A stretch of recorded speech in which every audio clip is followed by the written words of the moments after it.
fantastic. Okay. So, I can't see you. Can Well, I don't have a camera on this particular computer. all right. You on the? Hold on. You on the video? I'm sorry, I can't hear you. Hold on. Okay. No, I don't have. All I see is your picture too. So. Yeah. No, I don't have a. I do have. I don't know if I have a camera on this stupid thing. I have one on my other computer, but I don't have it hooked up. Anyway, I just figured I'd give you a ring. So it's going. A buddy of mine there reads your stuff over there in the UK. John Stevens. I don't know if you know him. Well, I discovered him via your website, actually. Oh, really? And so I got in touch with him, and he sounds like a very interesting young guy. Yeah, we've been talking for about a year and a half, and I've been encouraging him to get things off the ground over there. You know, he saw my stuff. He contacted me about some health issues, and we talked. And I didn't charge him anything. So go on my webpage. Feel free to take whatever you want off the page, download everything, you know, kind of thing. And you know, we just talked about health and different things he was doing. And anyway, one thing led to another. So he was interested in the health. I said, well, get going at it. Go do it. I said, you got my webpage. Take whatever you want off. Use it any way you like. So he's got the health axis going. And it's been just a slow go, but he's got it off the ground, and he's trying to market some products.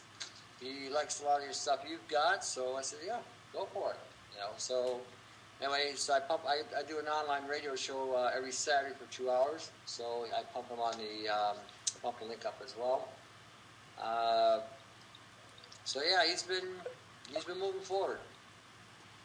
And how long have you been doing this? From when you were very young? Yeah, I started when I was 18 for myself, 18, 19. Basically, at that time, it was just a lot of exploratory stuff. I was an athlete, and I didn't want to get involved with any of the anabolics that were there at the time. So I was looking at all different things. So I read everything: biblical stuff, historical stuff, cultural stuff, you name it. I was reading it because back at that time, we didn't have all these herbal schools going on like we have today. Back then, basically, whatever you found, it's sort of we look at a lot of more historical herbalism that was whatever was written down, and then the health food industry kicked in, and then a lot of the information came from there. Then the bodybuilding industry kicked in, so you're getting information from there. And at that time, for 30 years ago, I'd say we had better supplements than we've got today. They worked back then. Today, if you got 10% of them that work, you're lucky. Well, yes, I was speaking to the boss of one of the big suppliers of the raw materials, and I said, I asked her, how many people ask for the best that you've got, and how many ask for the cheapest that you've got? And she said, well, less than 5% ask for the best. Well, even the best today, you have to realize too, it depending where it's coming from, depending if it's been irradiated, depending if it's been treated in some form or fashion, depending if the soil, even if it's the best, even if the soil conditions that it's growing in is not adequate. I mean, there's a lot of factors there. I mean, it's not like it was 30 years ago, and it's not like it was as far as quality control was years ago. Today, almost anything can get by. The bulk of the supplements there coming from China. You know, the raw materials are all coming from China. So, I mean, they do have an MSDS that goes with them, and so as best as you can make out on that information, you have to go by whatever you're getting. I buy supplements from a company, for instance, and I make my own amino acid complexes, or I make my own nootropics. So I get certain things from them, and I order the other raw materials from somewhere else. And again, you get all the stuff with it, but again, it's still, you don't know. I mean, you don't know. We've outsourced everything in this country so badly, you have no idea how you're getting anymore. Even the health food industry here, we had about 40,000 products. If we have 10,000 left, we're lucky. And out of that 10,000, maybe 1% of that will have any merit here. As I understand it now, all the vitamin C that comes out of China is made from genetically modified corn. It's difficult to trust a lot of products, particularly from China, I think. You know what? I tell people the same thing that I tell everybody, that I'll tell you. It doesn't matter where it's coming from. Whether it's coming from China, the UK, Canada. I mean, we here in Canada, United States, for instance, we don't even label our GMOs. Okay? You don't even know what the hell you're eating. And we had one store here, Whole Foods, that for years and years was feeding their cattle genetically modified corn and calling it natural. Fair trade, what they do is they'll have an organic product and a non-organic product. And if the organic product is short, they mix the non-organic stuff with the organic stuff. Even the way things are labeled here, when they say non-GMO soy added, what they're telling you in reality is they added a non-genetically modified soy to a genetically modified soy. But it's not read that way, so you think or you have this idea that you're getting a organic or cleaner product, and you're not. So I don't have a problem with China. I have more of a problem with my own country and with the United States. China has become basically the slaves of the world. Everybody's having everything done in China. And it's no different than it was in the States here 40 years ago when they were just mass producing everything without any quality control. That's what's going on now. And like I said, we don't even label our stuff here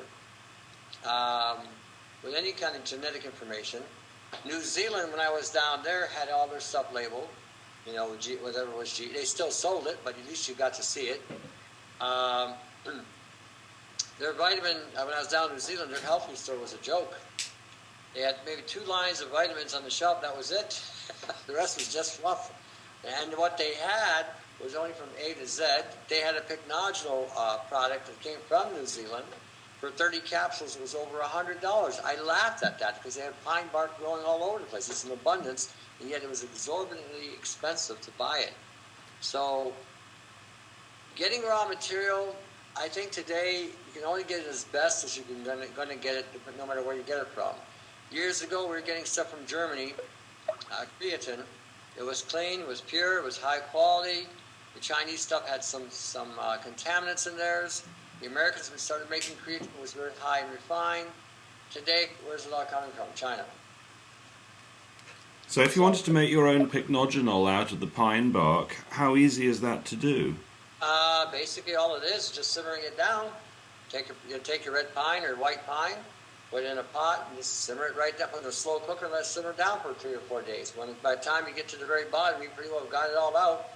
And if you want to take it to the next step, just keep simmering it down till it's right down bone dry, or right to the point where it'll cool off, it'll dry down, and then powder it. And that's all it is.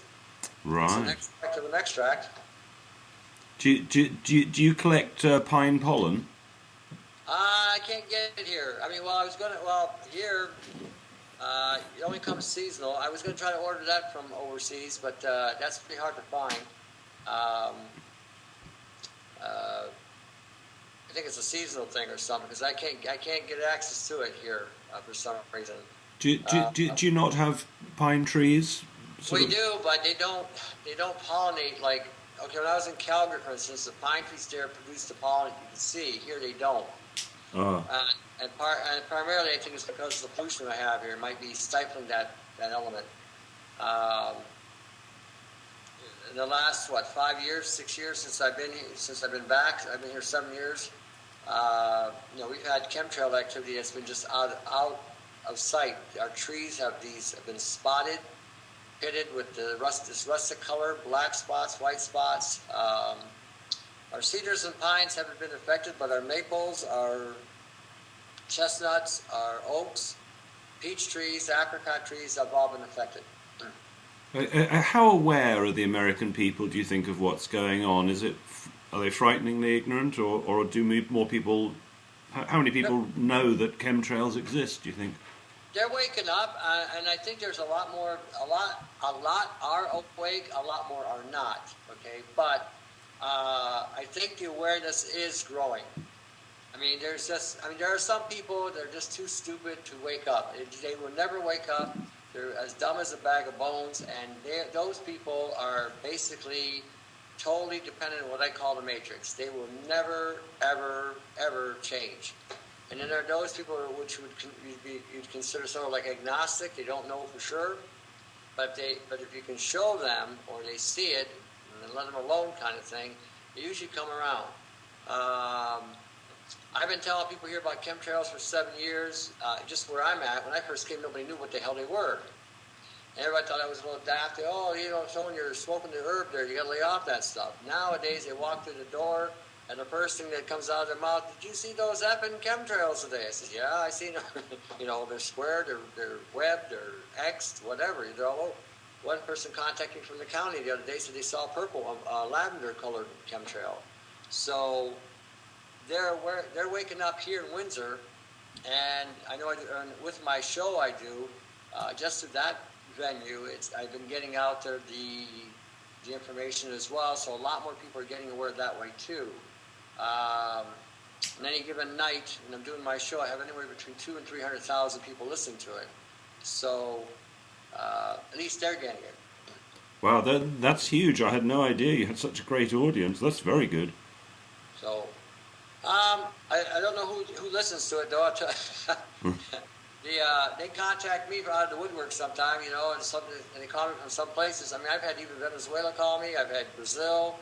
I've had China, Australia, the UK, the Netherlands. Sometimes, like I said, I don't even know how far it really goes out sometimes. And then the YouTube definitely has been global. I got my webpage there, and I put a flag map on there, and we are up to 99 countries.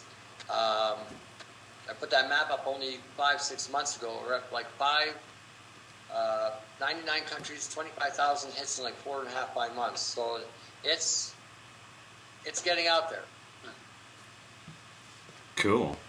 So, I mean, the whole idea was because I saw Agenda 21 coming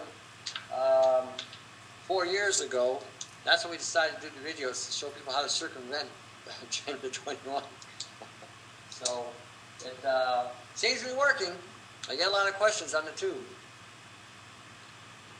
And so one of the questions I specifically wanted to ask you was, because people don't have much time or much money, I'm constantly asked for what is the best multi-mineral, multivitamin. And I used to supply my clients with a food-based version, which I really quite liked. But then I found out about folic acid being synthetic. And this particular company puts folic acid in theirs. And I wondered, I'm trying to figure out what the answer is. I'd like to tell people, well, they could take lots of chlorella tablets and take brewer's yeast and sort of mix it all up that way. But for a lot of people, they never get enough. I mean, the way I present it to people is this: we're living in the year 2012. These food-based multiple vitamins do not offer enough to go around your belly button. I mean, the amount of exposure people are being exposed today from pesticides, fluoridated water, vaccines, chemtrails, Morgellons, GMOs. There's no way that these food-based supplements today will suffice. Yeah. There's not enough in there. You have to use a synthetic. I don't have a problem. I use ascorbic acid. The food-based vitamin C's to me are just useless. My urine has more vitamin C than what they're offering. And even over here, somebody was telling me that the food-based multiple vitamins were all soy-based or soy-derived extracts that they were putting in there to get around a lot of things. So I mean, again, and it's just hidden. It's not even expressed on the label. So the guy that defeated H1N1 in New Zealand there got infected with it. Did he use a food-based vitamin C? No, he used ascorbic acid. That's what did it. Ascorbic acid has got like about 80 years of solid concrete evidence. I don't have a problem with that. I don't have a problem with folic acid being synthetic or natural either. What I do tell people, though, is this: if the colon is compromised and you don't have enough healthy bacteria in there, it doesn't matter which way you go. You're not going to absorb it either way anyway. been doing a lot more research on the probiotic activities in the gut, because I'm a bigger fan of using enzymes over anything else to get everything started. If the enzyme activity isn't there, nothing's going to work anyway. But I mean, I make a yo-chi. I first I'll put spirulina in there. I'll put B5, B1, shilajit, calcium, and I'll blend that together, and then I'll let that drain out, so all the fluids come out of it. Then I might mix another B complex in there with it, and then I'll allow that fluid to ferment that B vitamin, so then I get triple the value of what I'm doing. So it will break it. Now it's already been tripled. Whatever my stomach will not allow, because we lose about 75% in our digestive system, I'm going to get a higher dose going into my colon where the bacterial culture, which it's in now, will work more effectively. And that's how I do things. It shows, and it's very simple to do. Even if they take a B complex, throw it in a yogurt, let it mix it up, sit overnight on the counter, and drink it down the next day. Within 2 to 3 days, they will feel like Superman. They'll leap tall buildings, the whole 9 yards. Because I've given that to people and tell me they're low energy and they feel drained and tired. So I tell them, okay, if you take your B complex, throw them in a yogurt, mix it up, or a kefir. I said, let it sit on the counter overnight. He says, isn't it going to go bad? He says, no. I said, if you want to put a little sugar in there, like maple syrup or honey to get it going, do so. Next day, they down it. 2 days later, they come back and talk to me. He says, man, I haven't felt this good in 20 years. That's very interesting. So it's all down in the lower end, right? If we have more negative bacteria than positive, than what we should be having, first, we can't produce the peroxide, we can't absorb the minerals, we can't absorb the B vitamins, we can't convert them to what they should be converted to. Well, we're inundated, okay? Whether you know, and I'm not a big fan of the organic thing anymore either, because they're so adulterated today. There's no, how would you put it? Over here, if I got a farmer growing non-GMO, besides a farmer growing GMO, there's an adulteration. There's no way around that. There's been more than one scientist have been validating that when the pollen spreads from the genetically modified organisms, they will go about 1.5 miles or 3 kilometers in any direction in their spread on a daily basis. Well, one scientist in Mexico found that they had contained a certain form of BT corn in one section of Mexico. Those had been contained, and they found it 1,600 kilometers away. So when people tell me about this whole organic thing, you were telling people in that one video about how to ozonate your vegetables or to wash them with vinegar. That's what I tell them. Strip it with either peroxide, strip it with iodine, vinegar, lemon juice, whatever. Because you can't get it off unless you do stuff. Or I tell them to peel it and throw it away if you can't get the waxes off. Because they spray the apples so heavily with waxes so you can't wash it off. Yeah. But like I said, I mean, there's a lot today that we have to get our thinking more current with what today is going on than even what we did 5 years ago or 10 years ago or 20 years ago. I saw what we had 25, 30 years ago just in the bodybuilding end of it and what we had for supplements and what worked. We had wheat germ oil, octocosano. You took that stuff, you're strong as a horse. Today you can't even find those products. Because they work.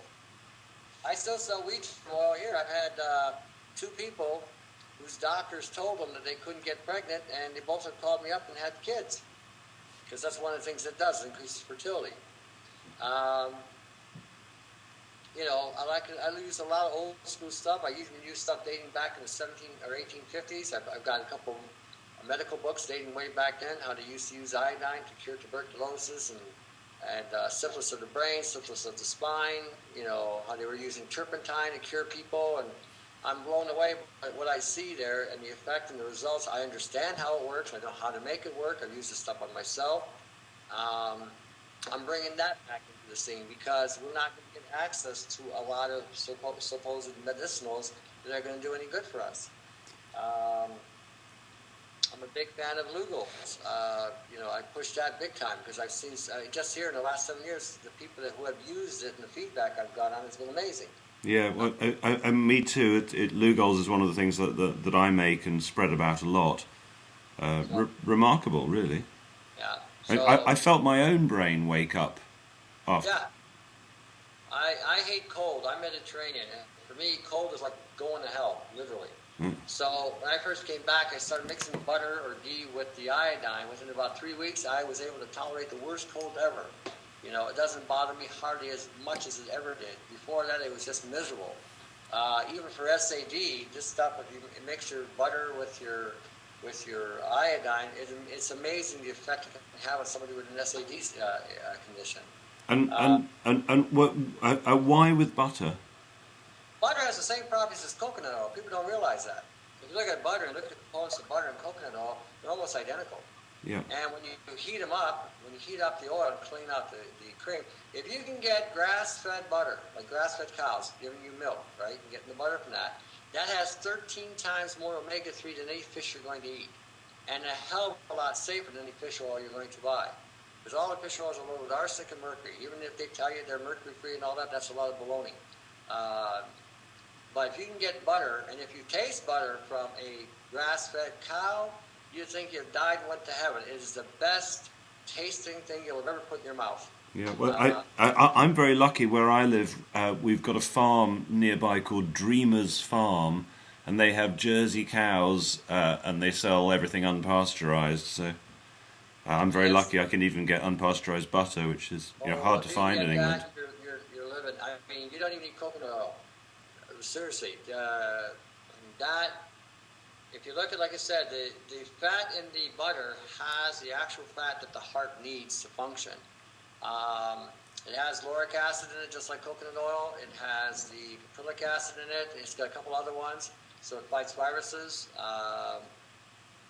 It should kill pathogens. It's good for the skin. If I warm up some butter, scoop out the cream, and just take it straight up, any pain I have that's going on, any inflammation I have, within 5 minutes I can feel it reduce. Really? Just like that. And again, you need the saturated fat, you need the cholesterol, hormonal issues. I mean, you got to remember, when people talk about that coconut thing, you were talking about it with the guy used it for dementia issues. What happens with saturated fat is the kidneys convert it to pregnenolone. And that's the key ingredient right there, because pregnenolone starts the whole hormonal cycle for the body. So if there's not enough pregnenolone being produced, this is one of the reasons why this issue can occur. So if you give somebody tallow, you give somebody lard, you give somebody butter, ghee, coconut oil, palm oil, you see the same effect. I've had a guy here. I make my own nootropics. I gave him something with quercetin, choline, and DMAE, and he took it. He was taking a pharmaceutical with it called Aricept. As long as I've been giving this nootropic out for the last 5 years, I've seen him do amazing things for memory, focus, brain efficiency, body coordination. That works tremendously, but I've never seen anybody reverse Alzheimer's. This guy got his documents, first guy in Ontario to beat Alzheimer's. When he took it with the Aricept, complete 180. He went from 30 was the high point, he dropped down to 22 and got right back up to 29. So a complete 180 on that. Like I said, it's all about what you're going to take in and what you're going to break down, what you're going to absorb. And if one wanted to boost testosterone, what do you recommend? Ginger and onion. Simplest way of doing it. Take rosemary with it to block the estrogen. Because you got to remember, anytime you boost the testosterone, right, you're going to flip it over to estrogen. And the iodine is required as well, because if you are, see, even with males, what happens is as we go down the line, pregnenolone, DHEA, progesterone, then we go into androstenedione, testosterone, DHT, estradiol, estriol, and estriol. If we don't get it down to estriol, that's when the prostate cancer, testicular cancers, heart cancers occur, or brain cancers. We're wired to testosterone. So if we have estrogen in those receptor sites instead of testosterone, we have a problem. So if you take and boost your testosterone, you can use tribulus, you can use tongat ali, you can use mustard, you can use celery seed, you can use ginger, you can use onion, you can use garlic, because they all affect either the luteinizing hormone or the hypothalamus pituitary pineal axis in some form or fashion. If you don't block it, you convert it. So when you take rosemary, for instance, and sage, they block the estrogens conversion, and they help the liver to move it out. Using turmeric will actually pull estrogen out. Using red wine will pull estrogen out. I don't boost my testosterone. I will once in a while. I more or less regulate my estrogens. That's how I go about it, by helping my system clean out the estrogens. That will allow my testosterone to maintain or sustain where it's supposed to be. And rosemary and sage, would you just take them as oils, or eating it as herbs, or any way you want? Tea, oils. You can make an extract out of them. On my YouTube, I got an extractor video that I show people how to turn their blender into a blender on steroids by using a mason jar and the bottom of the blender blade and connecting it. What happens is when you put it in there and you blend everything up, it has nowhere to go, so it constantly keeps hitting the blade, and with the centrifugal force of the motion, you get a better extraction. Then what you do with that afterwards is you strain it, put it in a pot, and simmer that down to you get maybe a quarter of an inch from the pot. Bottle it and use it. It is so concentrated, you only need a couple drops and you see the effect. What did I do the other day? I mixed I mixed tribulus with rhodiola the other day, and I was impressed with the effect of that. That hit me within a couple hours. I was so surprised. Wow. So, and there's a zillion ways of doing things with this. And the technique that you were saying just now with the mason jar, you put the mason jar sort of inside on top of the mixture. Is that what you're saying? No. Well, okay. You know how you got your blender, and you got the container, and you got the blade on the bottom, right? Yeah. So you got the lid on top. And what happens? You pull the lid out. You put your stuff in. Okay. What I do is I unscrew the bottom of the lid from the blender. So now I got the part of the blade that connects to the attachment, right? So instead of putting it on that container, I put it on the mason jar. I got an osterizer, so it fits perfectly. If you get a mason jar, the bottom end will screw right onto that. So I show you how to seal it with a tape so it doesn't leak out, how to block the bottom so it doesn't leak out. And when you put that on, and you put that on the blender, okay, when you put the stuff in, everything's on the bottom of the jar. As soon as you screw the lid on it, and you flip it over, everything now is on top of the blade. So as soon as that starts to spin, it extracts it, chops it up, spins it around. If you leave it there for about 10 minutes, it heats up. So what happens is it heats up, causes the alcohol or whatever you're using, water or vinegar or a combination thereof, to expand, right? So as it's expanding, the molecules get bigger, allowing more to be absorbed. So then what happens is when you get done, take it, strain it out. You'll find that by doing that, because it's chopped up your herb so fine that there's hardly anything left of the herb, you almost pulled everything out of that plant you can imagine. Now when you strain it, you take all the sediment out, you got a pure product. You can take it straight just like that. You can then take it to another level where you simmer it down and get it down to where you get less moisture and more of the concentrate of whatever you're using, and you don't need as much. You add vinegar and alcohol, for instance. You acetylate it, so again, the acid will actually help it again break down further. And when your body uses it, it's absorbed better. Sometimes in the your brain needs specific acid to help it take in certain things. Sometimes the stomach needs it, sometimes the cells. So you have that element there, combination. Do you remember what the title of that video showing that method is? Hold on, give me 1 second. Actually, I think let's go here. One of the things I most want to try and empower people with are these, intelligent, clever ways to get the most out of the material. The biggest problem I have when I talk to people who want their health fixed is that most of them have zero money. Well, yeah, I have the same thing. I'm the same way. I mean, I got my own health shop business per se, and we do this stuff right out of the shop, and so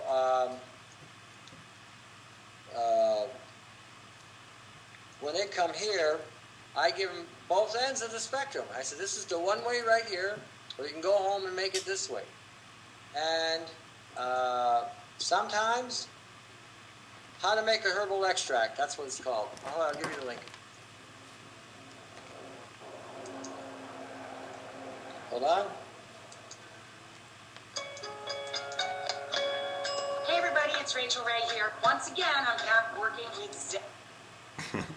These YouTube commercials, some of them are something else. Yeah.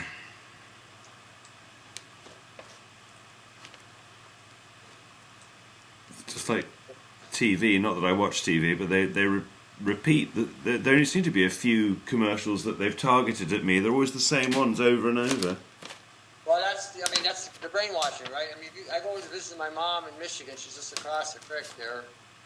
So when I'm there, we're watching the stock market, and every commercial is a drug commercial. You get about 6 or 7 drug commercials, from Viagra to Cialis to allergy medications to digestive medications to, allergy. I mean, one after the other after the other, and it's no wonder the American public is so sick, because this is all they're seeing. Then you got food commercials that, again, cereal, pop, McDonald's, whatever. Okay, the link is right there, eh? I sent it to you. Thank you. Oh.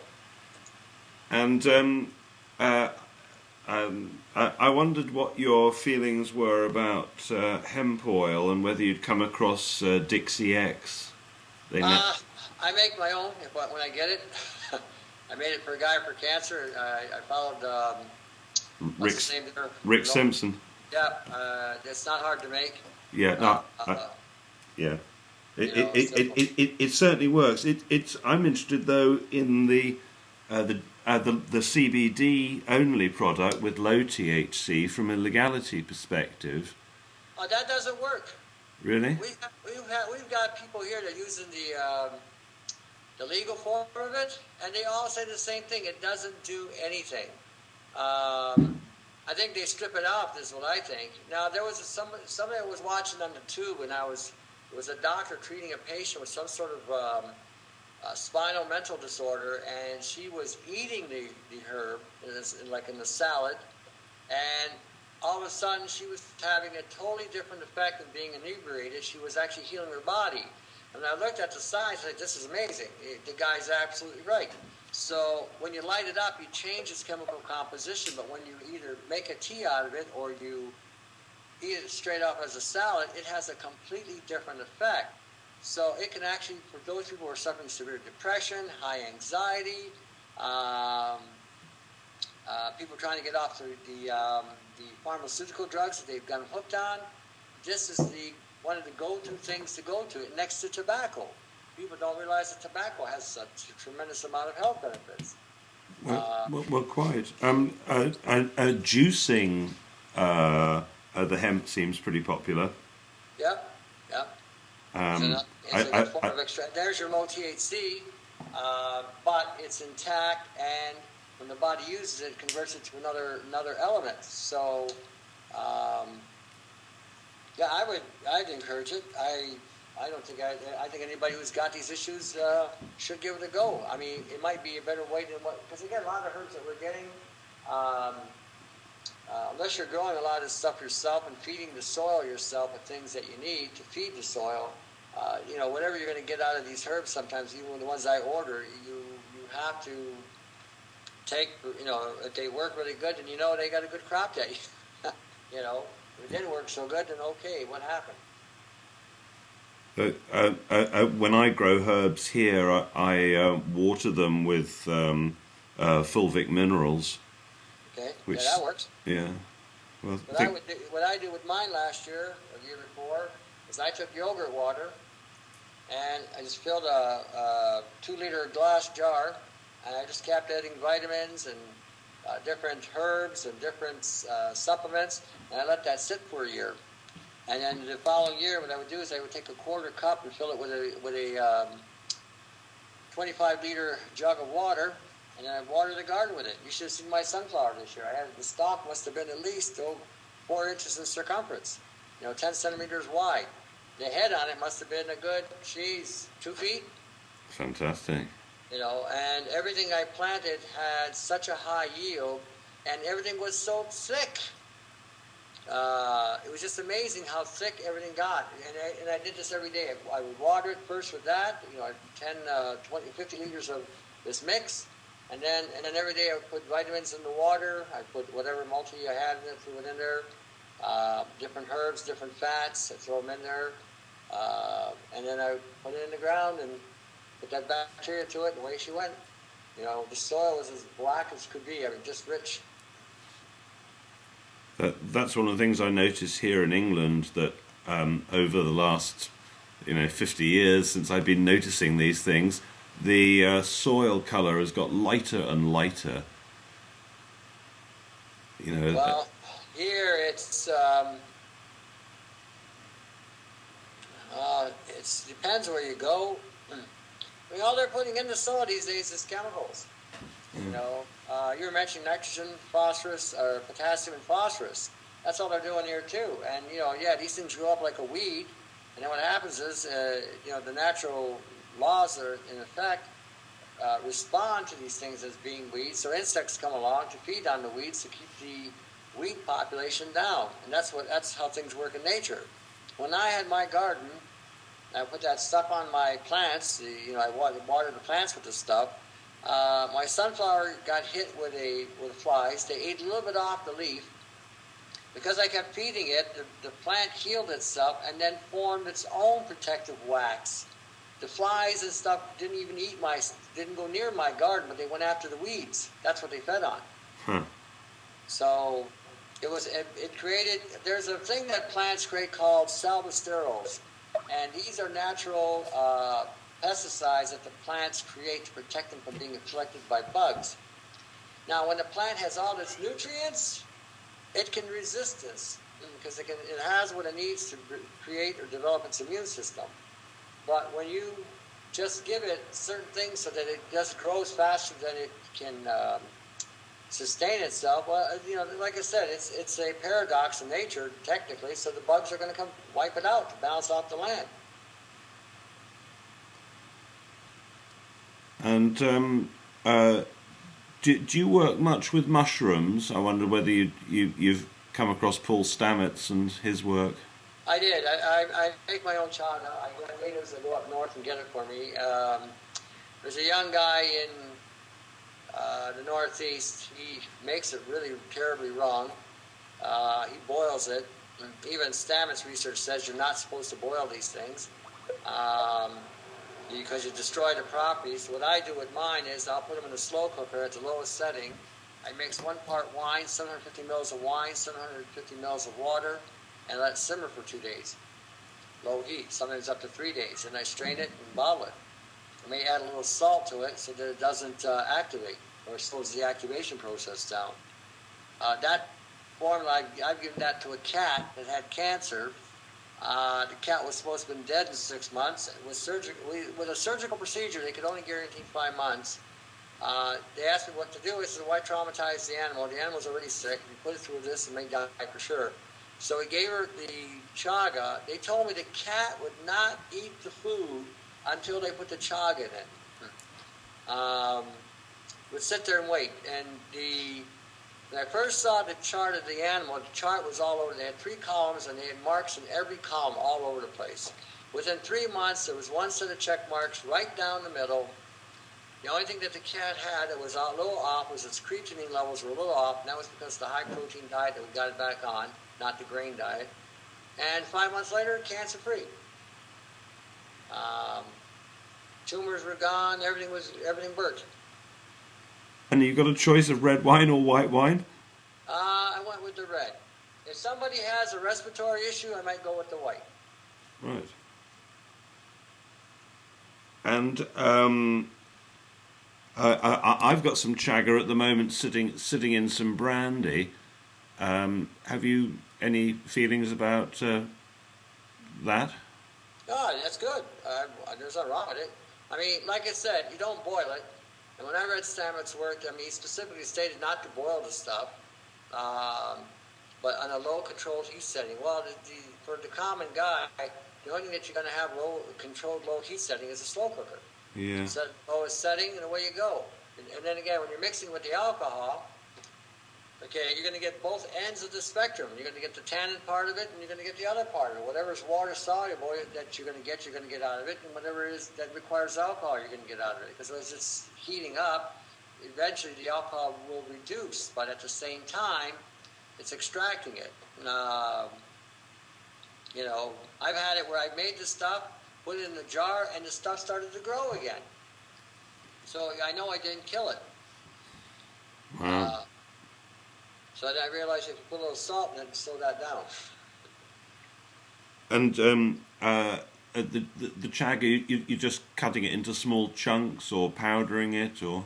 Yeah, sometimes I just leave it whole. I mean, sometimes it comes to me already chopped up. The natives will sometimes clean it for me, you know. They clean it up, and then they chop it up in small pieces, and I just take it and throw it in there. Or I'll take a chunk, you know, a small chunk, and put it in a, like I said, we're looking at about 1.5 liters of fluid, wine and water. And again, I just let it slowly, you know, slowly extract. And how much chaga would you be putting in that much? Quarter cup maybe. Right. A quarter cup to a cup. I mean, it depends on how strong I want it. Because you got to remember, that's going to simmer down. When you fill that up, okay, the slow cooker I got, if I put 1.5 liters of fluid in there, it's pretty close to the top. So by the time I get done with it in 2 or 3 days, it's about halfway down. Yeah. You know, sometimes if I see it going down through evaporation, whatever, I may add more wine to it or a little bit more water to it just to slow it down a little bit. It also cools it off. And again, like I said, but usually by the 3rd day I'm done. I pull it out, run it through the strainer. I put a handkerchief inside of a metal strainer, pour it through. I collect the clean stuff out, collect the other stuff. Sometimes I'll powder it, let it dry. Sometimes I throw it away, depending if it's what it looks like. But most times I'll throw it away. Usually after about 3 days, you pretty well got everything out of it. Yeah, I can imagine. It's amazingly good value, chaga, I think. Hey, when I looked at the research on the birch tree, it is the most antiseptic tree we have on the planet. The bacterial viral count, if you're underneath a birch tree, is even lower than any hospital setting you're going to be in. The air quality is that good. The leaves themselves, the bark, everything about it has medicinal properties. There's another mushroom that grows out of there. It's called birch polypore. It's very good too for people with severe arthritic issues. You make an extract of that and you give it to people, you may find all of a sudden they're dancing jig again. It has a lot of healing properties for the respiratory and the liver, and it does boost the immune system. And that's another mushroom that the same tree gives us. It is a brilliant tree, isn't it? I mean, xylitol as well. Yeah, I'm a big fan of xylitol. We got an idiot doctor on TV here came out against it. Then I had about 20 calls on it. Well, xylitol is safe. I said, yeah, it's safe. What's wrong with xylitol? I said, the Norwegians used it during the Second World War when there was a sugar shortage. This is all. I mean, when we tap maples here for maple syrup, they tap birch over there for birch syrup. I said, it's good. I said, why? Some doctor on TV said it was no good. I said, the guy doesn't know his ass from a hole in the ground. The only danger seems to be for dogs. Yeah, maybe because, it's probably the alcohol content to it. It's just like dogs can't take antifreeze. If you leave a bottle of antifreeze out there, they'll drink it dry and then die of overdose. Same with cats. Dogs can't eat chocolate either. Yeah, that's right. So, I mean, it's a different physiology. So, okay, don't give it to a dog. Fine, I'm going to eat it anyway. Yeah. Yep. Yeah, no, I think it's great stuff. I do too. I don't have a problem with it. I prefer it over stevia. I've had stevia from Brazil, which is different than the stuff we get here in Canada. The one from Brazil does not leave a harsh aftertaste like the ones we have here. Everybody was pushing that agave, and agave, all that is just another form of high fructose corn syrup. Yeah, that was a bit of a con, wasn't it? Yeah. So it's, as I said, I get on the YouTube, I tell everybody this industry's become a prostitute today, and you really got to watch what you're buying. Because there are still some good products in here to buy, but you really got to be careful what you're eating.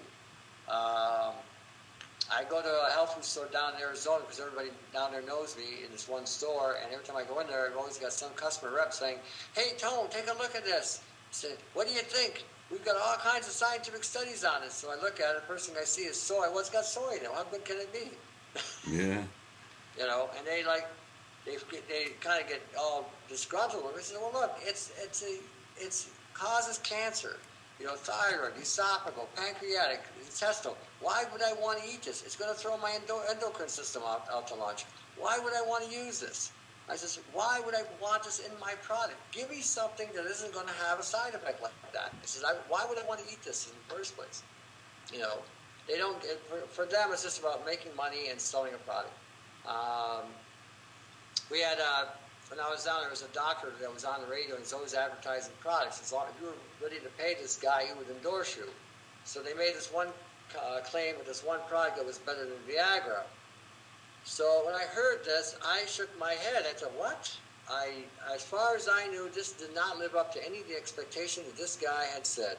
So I went back home to my university books and researched online, trying to find what this guy was talking about, you know, where they were getting this claim.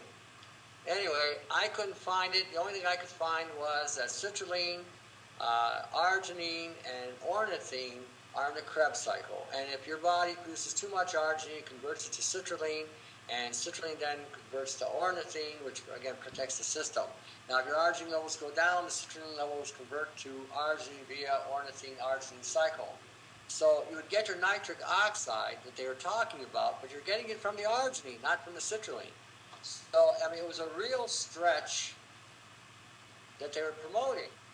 Anyway, I had three guys come up to me. They were in their 50s and says, what do you think about this product? Because they knew I didn't screw around, and I told it the way it was. I told one guy, I says, did you buy this stuff? He says, yes. Did you use 3 months worth? He says, yes. Did it work? He said, no. I said, I didn't think so. There was one guy maybe out of 100 that it worked on. One guy. So I've tried to look into the whole arginine citrulline thing to try and figure out what's what and what to advise people, because clearly L-arginine is a very powerful thing. If people want L-arginine, what do you recommend? Well, I mean, you can get it from walnuts, you can get it from garlic, it comes in all kinds of foods, you get it from meat. I mean, if you want to buy something, for sure, but if you're going to buy something because they hyped it because it's going to boost your libido or it's going to increase your manhood size or whatever, I mean, that's, again, marketing, right? Anything that's going to produce nitric oxide is going to produce some beneficial effects, but it's also going to produce some side effects, because you got to be able to clean up the other end of that. You know, anything that's going to give you a good is going to give you a bad. You know, you can take, for instance, peroxide internally. It's an antioxidant, but it's also a pro-oxidant. So you got to take vitamin C to neutralize the side effects of using peroxide. So with arginine, it mixes the stuff up with SOD in the body. So you got superoxide dismutase, and you've got nitric oxide produces something called peroxynitrate, which is a cancer causer. So you got two things in there that stops cancer, but when it converts, can become a problem for the body. So you have to use something that's going to clean that out. Usually a sulfur or an ascorbic acid or some other antioxidant to offset that. I just tell people to use arginine. Arginine is a hell of a lot cheaper over here. I mean, if you buy citrulline, it's $30 a bottle. If you buy arginine, it's $9 a bottle. Same amount. Arginine is going to do what you need. Citrulline isn't.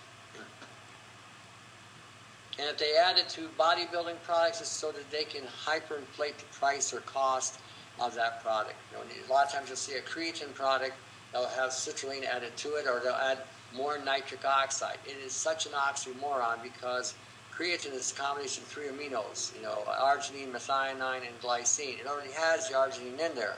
So when you're adding some of these other things, it's not going to really do that much more for it. So again, you buy the products, and instead of spending $15 for 300 grams, now you're spending $70 for the same 300 grams, and it's not going to do anything more for you than the other one did.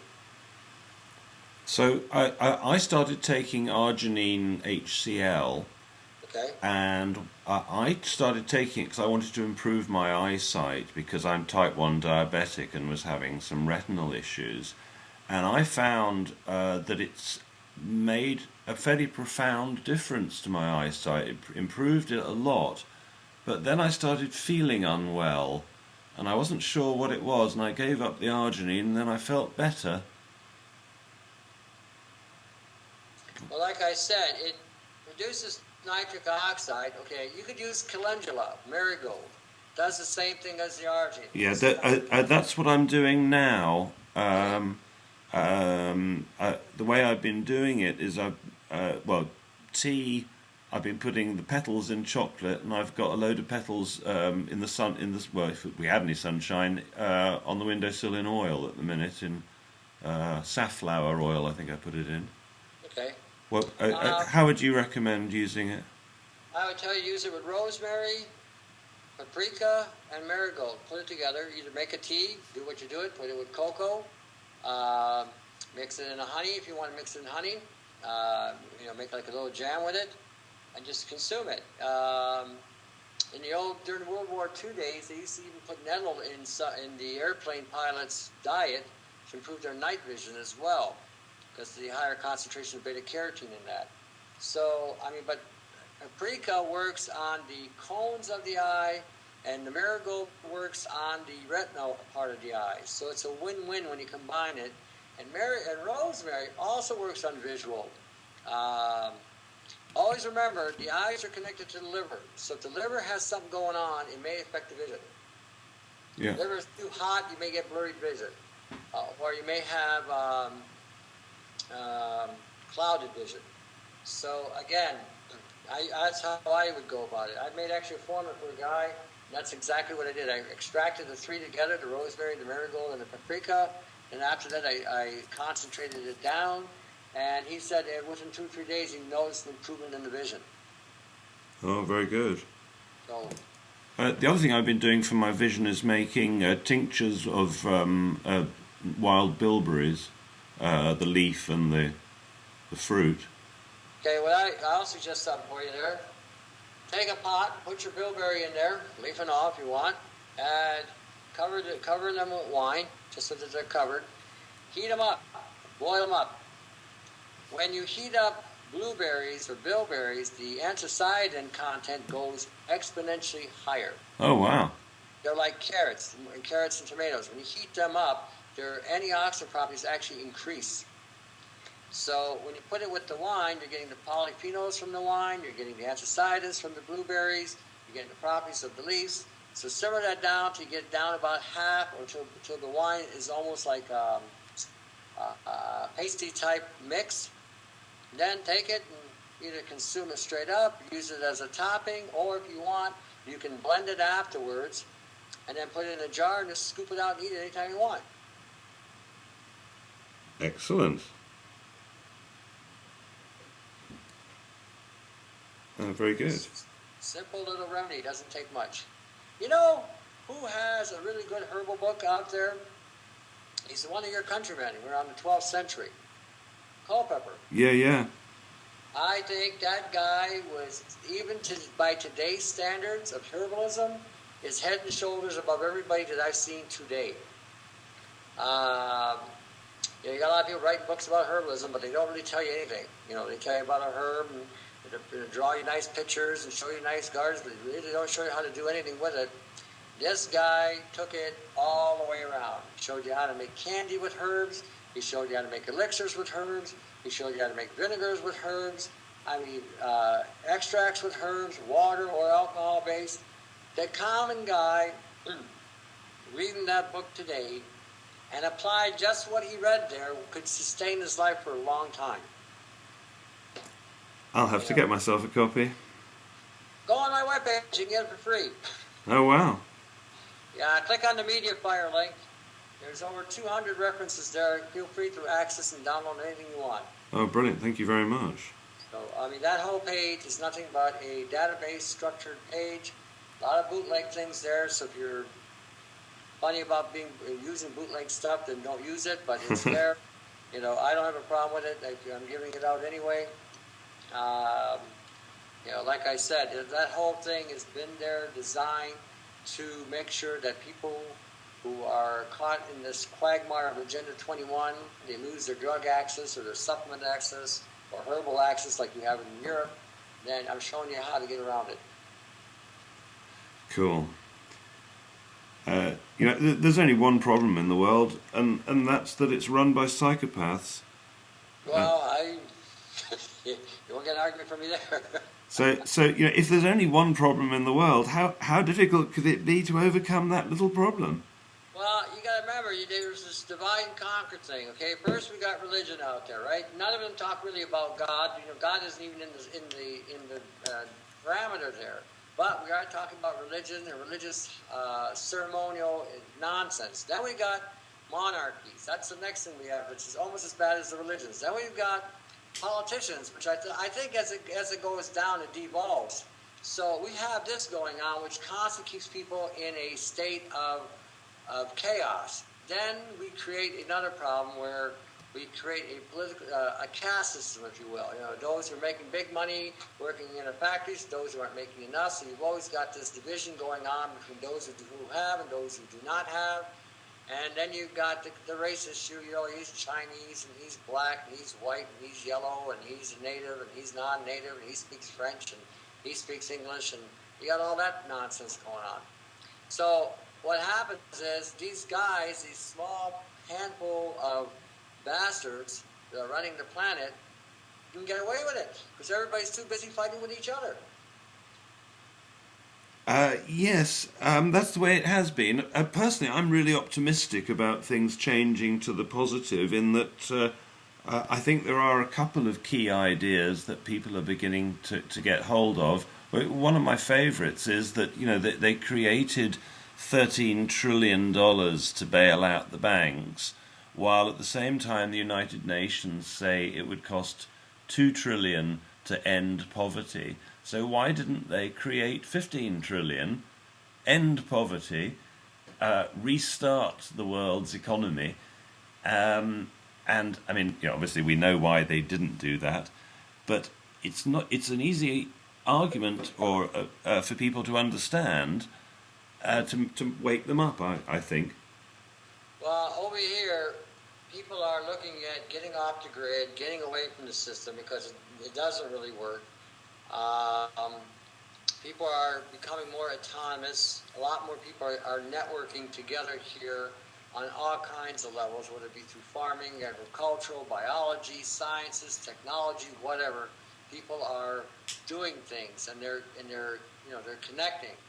A lot of traditional stuff that used to hold a lot of people are walking away from that. People are looking for better ideas. We don't want fossil fuels anymore. We don't need fossil fuels. I saw a device down in Arizona where this guy built. He was an electrical engineer for Detroit Edison, a hydro company over in Michigan. Developed this dynamo principle where you put these two motor and a generator, and in the middle you have a shaft that's connected to this looks like a cube. And as this thing spun, once you turned it on, it turned the generator on to turn the motor, or turn the motor on, turn the generator on, sorry. And once it got going, that middle piece would create its own electromagnetic field. Once that occurred, both the generator and the motor became generators of power. So whatever you put in, it gave you 80% more. And then you could shut the power off, and the thing would keep on running. And the more you loaded it, the more power it gave you. So you could put this kind of device in a car, you could put this device in a neighborhood. A whole neighborhood could probably power up half the country, or at least the city. So if everybody had one of those in a house or in everybody's location, you could literally have ample power to do whatever you needed. So we wouldn't need these petrol fuels or these hydro companies that are gouging everybody. And the automotive industry would fall apart, literally. You wouldn't need any gas anymore. Put one of these devices in it, push on the pedal, away you go. Well, we've never needed petrol anyway, not really. Nope. Well, I mean, it's been another vice to get everybody contained into thinking. I mean, look, back here in the 1950s, they had carburation back then that could get you over 100 miles to a gallon. This is back then. somebody went to Germany 3 months ago. I was on the tube. They were buying these full-size cars, huge cars. They were getting 75 miles to the gallon. They tried to buy it in Canada. They wouldn't let them have it. The best you're going to get here is 40 to 45 miles to the gallon. Primarily because they make their tax revenue for the roads on the fuel. So there is no shortage. So it seems to me that sooner or later people are going to realize there is only one answer, which is a complete global peaceful revolution where everybody stops paying tax completely and the current system is replaced by one of common sense, like the way they ran the Sioux Nation. I think that's going to come after several wars, to be honest with you. Look, you can see they're gearing for a war in the Middle East again. You can see that they're gearing Europe for another war with the Middle East. You can see this coming. We can see it coming from here. As long as people are divided on some of the most ludicrous things out there. Okay, people just say they believe in God. I believe in God. I always tell people, God created the heavens and the earth. Do you think he really needs you to kill me or me to kill you? I mean, do you think he doesn't have the capacity to do this without us? If he can do all this, do you think he really needs me to go out of my way to kill you, or vice versa? Think about that for a moment. So we got that idiocy going on. Okay, he's a Shiite, he's a whatever. No, he's a Protestant, he's a Catholic. He's a Jew from this thing, and he's a Jew from that thing. And they got this lunacy going on over that. So until people wake up on this reality that, God is not interested in me killing you in his name, you got to get over that. That's going to take a bloodbath. And I can see the big war coming between the Roman Catholic Church and the Islamic faith. I mean, they're pushing that so hard today. All this I call it anti-Semitism, it's really what it is. We see these signs and these posters, with these Muslims running up and down the street. And I always notice that these signs are in English. They're not in Arabic. They're not in Lebanese. They're not in Syrian. No, they are in English. I keep thinking CIA. Anyway, that's my thoughts on it. Then you got the political thing. You're a Democrat. You're a Republican. You're for the Labor Party. You're for the Conservative Party. You're for the Liberal Party. You got this partisan crap. Somebody wrote me the other day and actually thought Obama was doing a wonderful job, and I just couldn't believe what I was reading. And I wrote it back, says, do you not understand that the Republican Party and the Democratic Party are one party run by the banks? Do you grasp that concept? She thought I was just being a little bit too, what's the term? Conspiratorial. Anyway. So, I mean, as long as you got people thinking like this, and you got to remember, with the fluoride in their brain, the aluminum in their brain, the mercury in their brain, and now possibly lithium in the brain, because they're putting lithium in the water as well, it doesn't take much for these people not to be able to think anymore. Yeah. No, it's very visible. Add to that the rubbish food with all the nutrition removed. Right. I mean, you take that element out, the capacity to use things to regenerate and restore the body, and you further impede the body's capacity to heal, and further poison the system, what winds up happening, you've got somebody whose marbles aren't all there, so they say, he's a bad guy, here's the gun, go get him. And that's what's happening in the States right now. They got these kids on these psychotic drugs, and then they give them a gun, and they create this havoc. Next thing you know, they want to pass gun laws. And guns don't kill. They never have killed. The people behind the gun might kill. And this has all happened in the last 30 years or 40 years. So, what happened in 40 years that has caused that chain of events to go from, point A to where we are at today, And so you got to look at everything that's gone on. I mean, no food, no nutrition in the food, genetically modified. We're using tainted water. We're eating packaged goods with all these wonderful brain deadening effects. Then you're getting vaccinated on top of this. It just sounds one after the other. And then you look at the moms and the dads today that are getting together and making the babies, and you have to give yourself your head a shake and think, these people can't even take care of themselves, and they're having babies. It is very frightening, but wonderful things happen. You know about the Ciba-Geigy effect? What is it? The Ciba-Geigy effect is this electromagnetic work they've been doing, and what's happening is that they've taken seeds and treated them electromagnetically, planted the seeds, and the seeds have reverted to an old type. Oh, really? Yeah. That's interesting. Yes, I know. The Ciba-Geigy effect, and you know, there are some people that think the only hope we've got is alien intervention. That's what I always tell people: if we have alien intervention coming down here, they will take over. I said we already got alien intervention going on right now. That's how I tell everybody. This is the result of alien intervention with humanity's development. They're holding everybody back. And if we have another group of aliens that are going to come over here, what makes you think that they're going to surrender these new slaves they've acquired? Yes, go ahead. I look at that whole idea. I got a guy that believes in this Blue Beam project, and I always tell him, I said, I was reading an account once where they're saying there were several species of aliens on the planet. And this one species was the strongest and the most intense and most aggressive of all of them. And in order for the so-called other alien races to get rid of them, they would have to combine their full forces to remove them, which would mean complete annihilation of both sides. So basically, they're tolerating each other, I guess. So I've often looked at that from a perspective of, so that means we as human beings are being used as pawns to undermine each other, these alien controls. So then I keep thinking to myself, so much for alien intervention. I have the mindset that anybody who doesn't belong on this planet, the planet was made for humanity. If you're not human, you need to go home. Get in your rocket, your sled, your whatever you've got, your car, your coach, and leave. That's my thinking. And take your influences with you.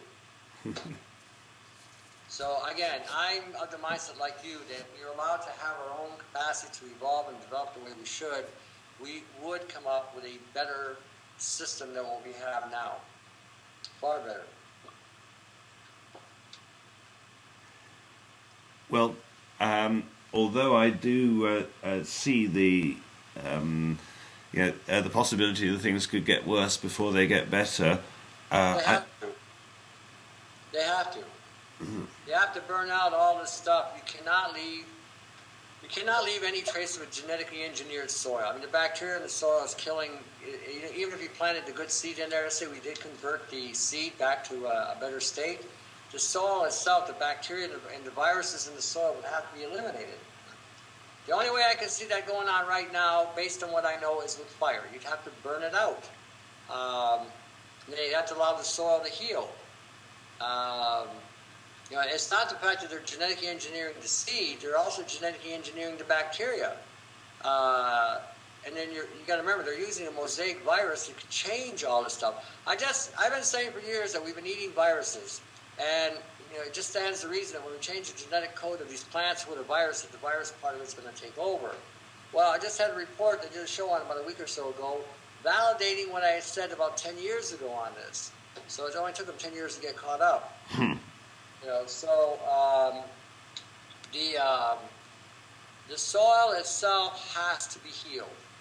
And it may be something as simple as putting enough of the bacterial culture in the soil to wipe out the viruses that are there. Because viruses and bacteria are generally antagonistic to each other. One attacks the other, creating a defense mechanism for the other one to repel, and that one comes back with a new defense, and it perpetuates this until they burn out.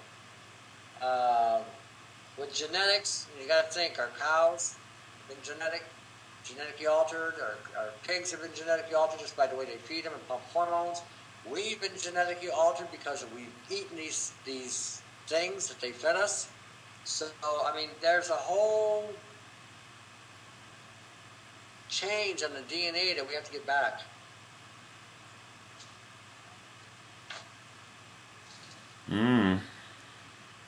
So So I like that with that Geigy thing you were talking about. That's great. I'm wondering if the same principle could be applied to us. And I've said this before, even with Morgellons, that again, to attack Morgellons condition a specific way, if you hit it with frequencies and things, all you're going to do is affect the polymers in the thing. It'll shift and change to something else. It will morph into something else, releasing a whole new set of pathogens in the body. I had the mindset of using a frequency device to bind the program and draw it out of the body. And then I come up with a saline solution that does just that. It helps pull it out. Have you come across Norm Shealy? No. Then I think you might like to discover Norm Shealy. He is an extraordinary character, was a neurosurgeon. He's now working with essential oils, and I ordered the book that you mentioned, and he's using them on all the acupuncture points around the body. And the results that he's getting are extraordinary. The sort of results that you might expect from the best frequency device, he's getting in seconds using these blends of essential oils in certain patterns. Check him out. I don't doubt that. When I read Valnet's literature on that, I was floored. This guy he had 28 essential oils. During the Second World War, he was treating almost everybody from gangrene to whatever, and treating them and curing them. I find today, I had a doctor confront me on the YouTube. He said he was a doctor anyway, PhD. And because I made a claim about the diabetes, because I said, well, we've had people on insulin, we got them off of insulin. All we did is gave them this tea with this herbal blend of teas and got them on 2 supplements. And within 6 weeks to 2 months, no more insulin. Tell me what that is, because I'm type 1 diabetic.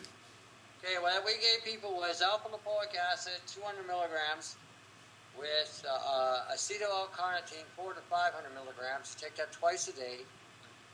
I'm sorry. How much of the carnitine? 400 to 500. Okay, then you make a tea with bitter melon or Corella. Cinnamon bark has to be the real bark. Neem, peppermint, cinnamon. I said that. Sorry, ginseng, clove, and juniper berry.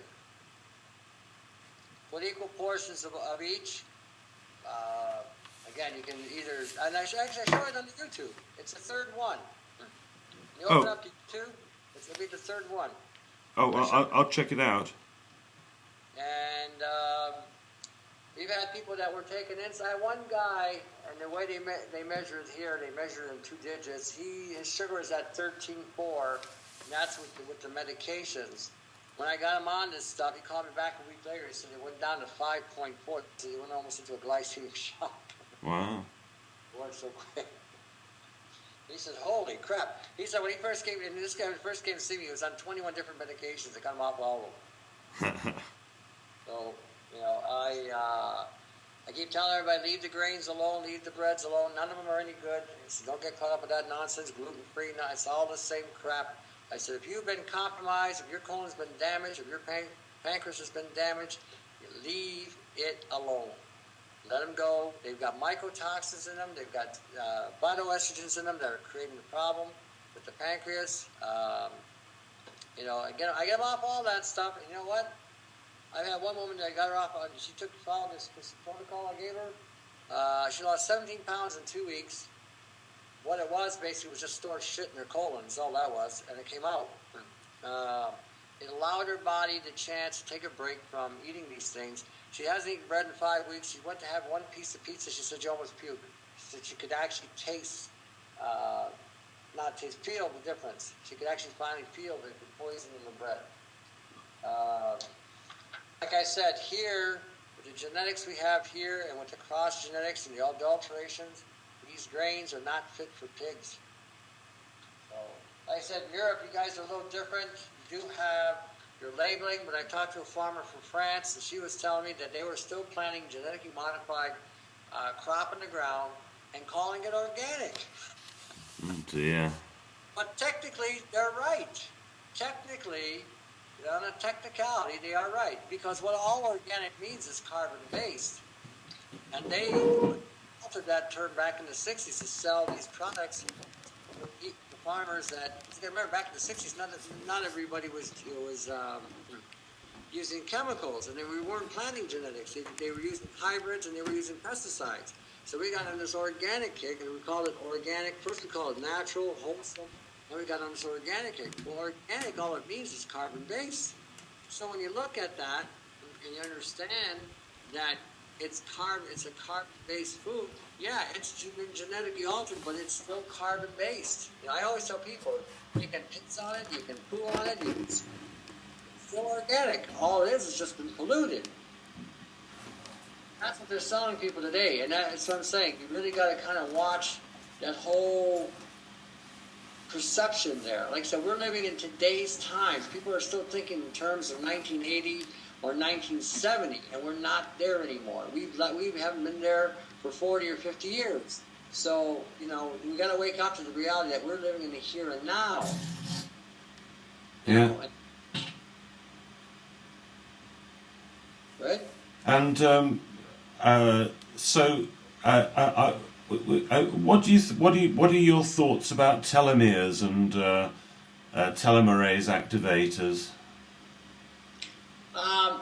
As far as I know, the science is still pretty new on that. I mean, it sounds good that we can extend our lifespan. I mean, but we've known this for years anyway. That if you use proper foods and antioxidants, you can extend your life. Basically, we're slowing down the cellular decay or the cellular breakdown. That's essentially what we're doing anyway. I'm not sure what they're using today. I mean, but there are so many things that will slow down your. I mean, you got thyme. You know, the herb thyme. It's actually stronger than oregano. People get caught up in the oil of oregano. You get oil of thyme. It's far stronger than the oil of oregano. And cinnamon, on an ORAC scale, is almost the same as oregano, and they have very similar healing properties. So, I mean, you've got a lot of things there that can slow things down. Even Robo's tea.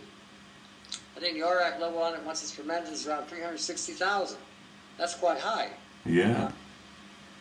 That in of itself will have an age slowing down. It should have a telomerase effect on slowing down the telomerase. Give me 1 second here. Take a quick look at something.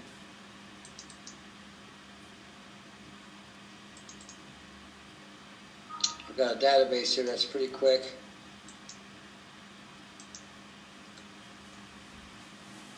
Go.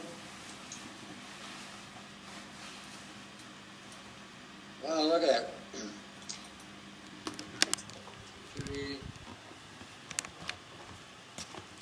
Well, they're using selenium as a thing. Okay, you got carnosine, selenium, vitamin C. I mean, these are things we already know about. Yeah, yeah. You know,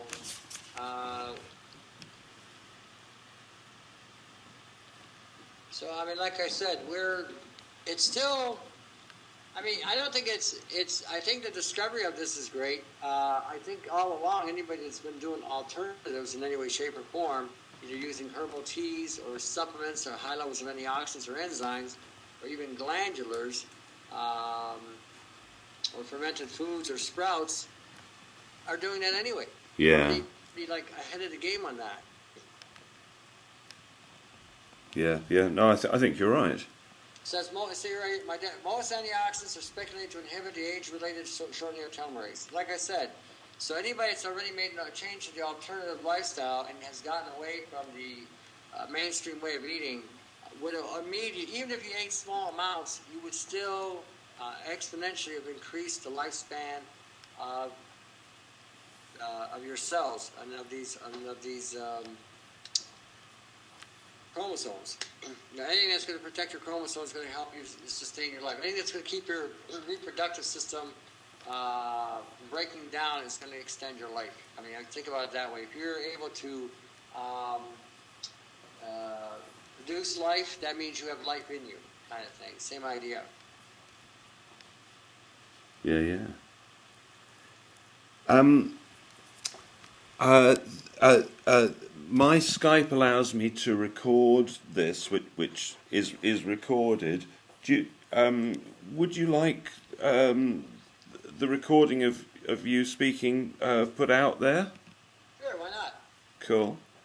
I think it's been a good conversation. I don't see why not. I mean, I think it'll be enlightening to a lot of people. Might shock some people, which is okay. I think they need a shocking sometimes. I was telling you before, because I was watching your interview.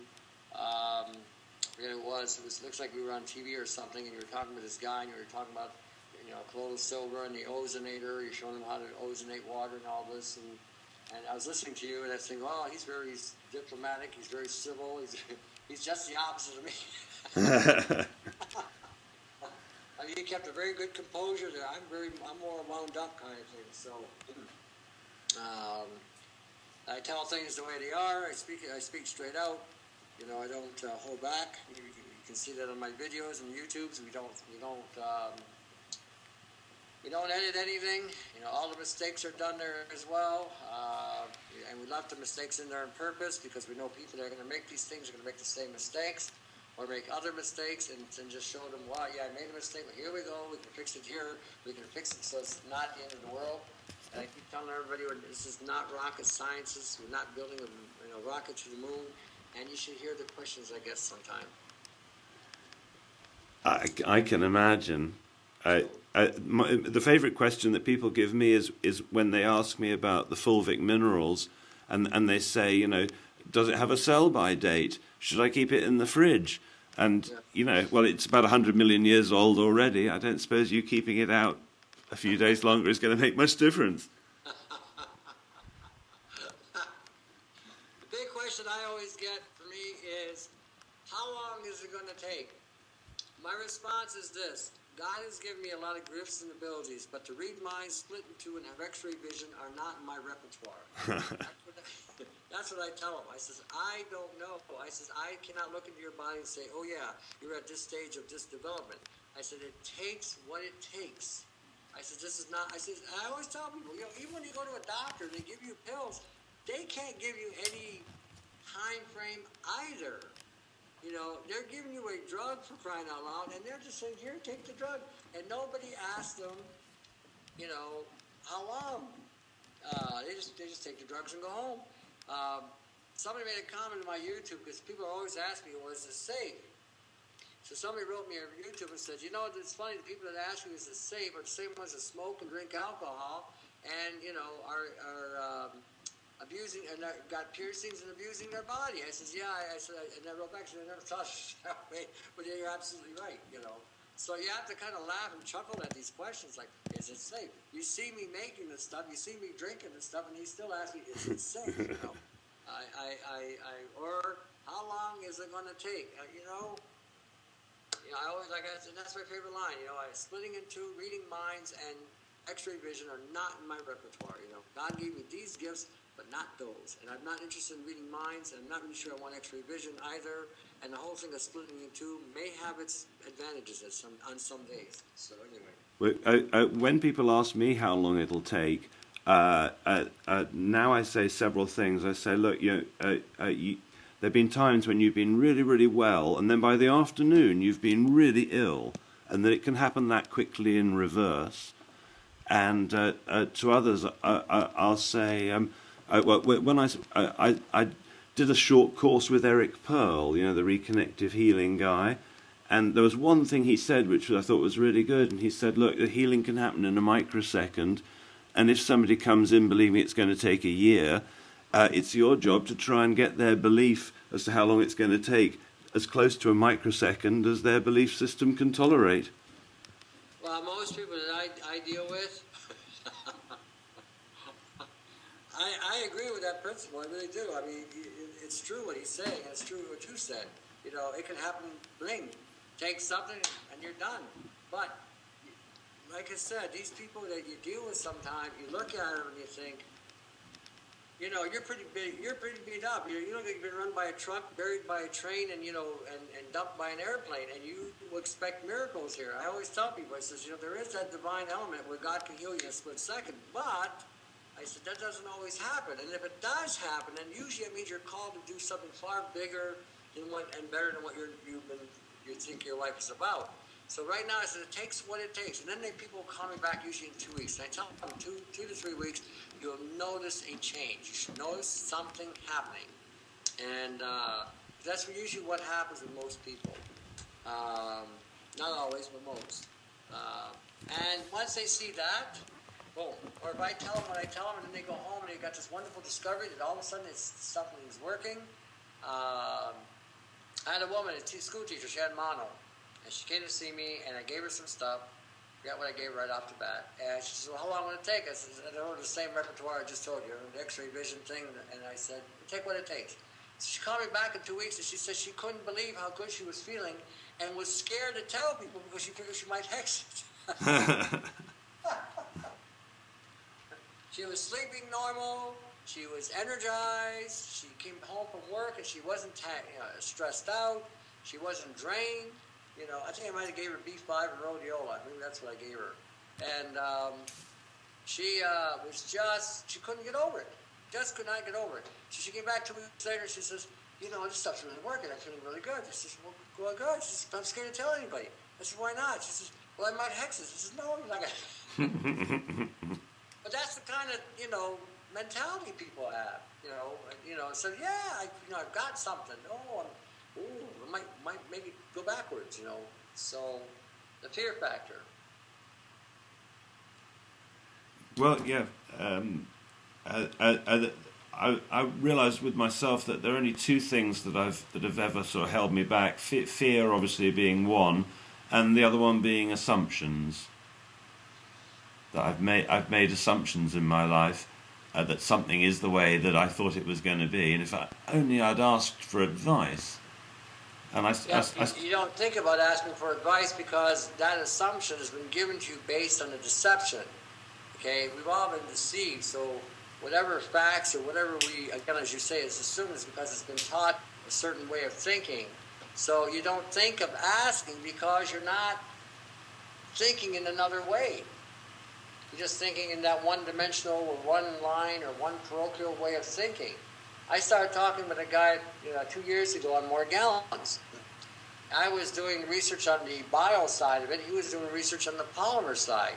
So we somehow met through the tube, and we started talking. So we were talking, and I said, look, I'm not here to argue with you or debate with you about your research. You found this research. I'm listening to you. I said, I found my research. I says, I'm comparing what you found with what I found. I said, it's almost identical. So you're finding the polymer side, and I'm finding the bio side of it. It's almost the same exact thing. So then we came to the conclusion that it's a combination of both nanobiotechnology, polymerized biotechnology is what this is. It's afflicting people. Yeah. We started working on different ways of eliminating this or reducing this or whatever. I mean, it was a painful process, I gotta tell you. I mean, you're squeezing stuff out, you're seeing stuff come out of you, you're seeing flecks of fibers and polymers, and then I see a guy on do a UFO thing. He said a yellow chip came out of his body, and it had the stuff that happened to it, and it turned to dust, and then a day later, one came out of my neck, same thing. I said, okay, what's this telling me here? Was I abducted? I don't know. Again, I don't know what to make of that. But anyway, and then again, it took me a long time to come up with a solution on one part of it. He came up with some solutions on another part of it.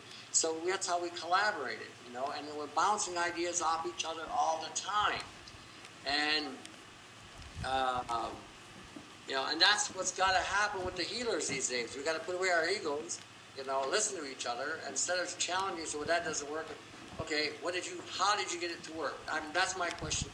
I would say, that's bullshit. But now I would say, all right, you're saying you did this. How did you get it to work? Because I've tried this, and this, and I've never seen it do anything. You're saying it's doing something. All right, so what are you doing different? How did you make it work? How did it mesh together? You know what I mean?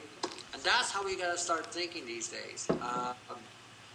Yeah. Well, I quite agree. Have you come across the website Earth Clinic?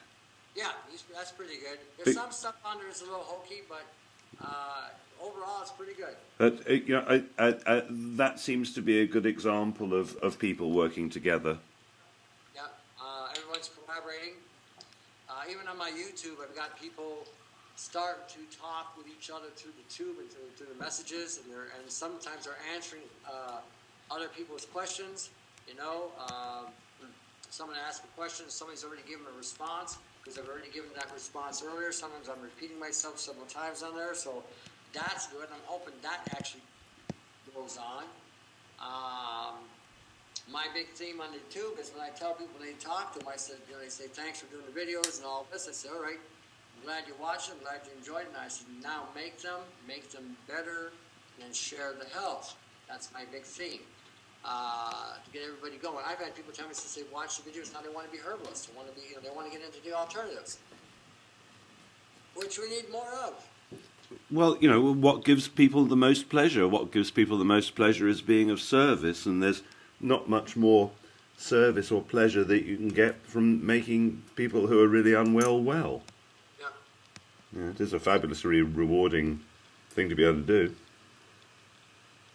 Oh yeah, for sure. Oh, I get, when you get people calling you or emailing you and they say, you give them a suggestion, so well, try this and do it this way and see what happens. And if you need to tweak it whatever way you need to tweak it. And they try it and they see a benefit and it's like, wow, they've gotten relief, or oh, they haven't felt this good in 20 years. You hear all these different things. Then they're promoting the page or they're promoting the YouTube. It's going on, and I think that's what's going to change the planet. And when everybody starts looking for other people's best interest, because it's all going to come around into one kind of a loop. I'm looking to help you heal. Then you're getting healed, and you're looking out to help somebody else get healed, and vice versa.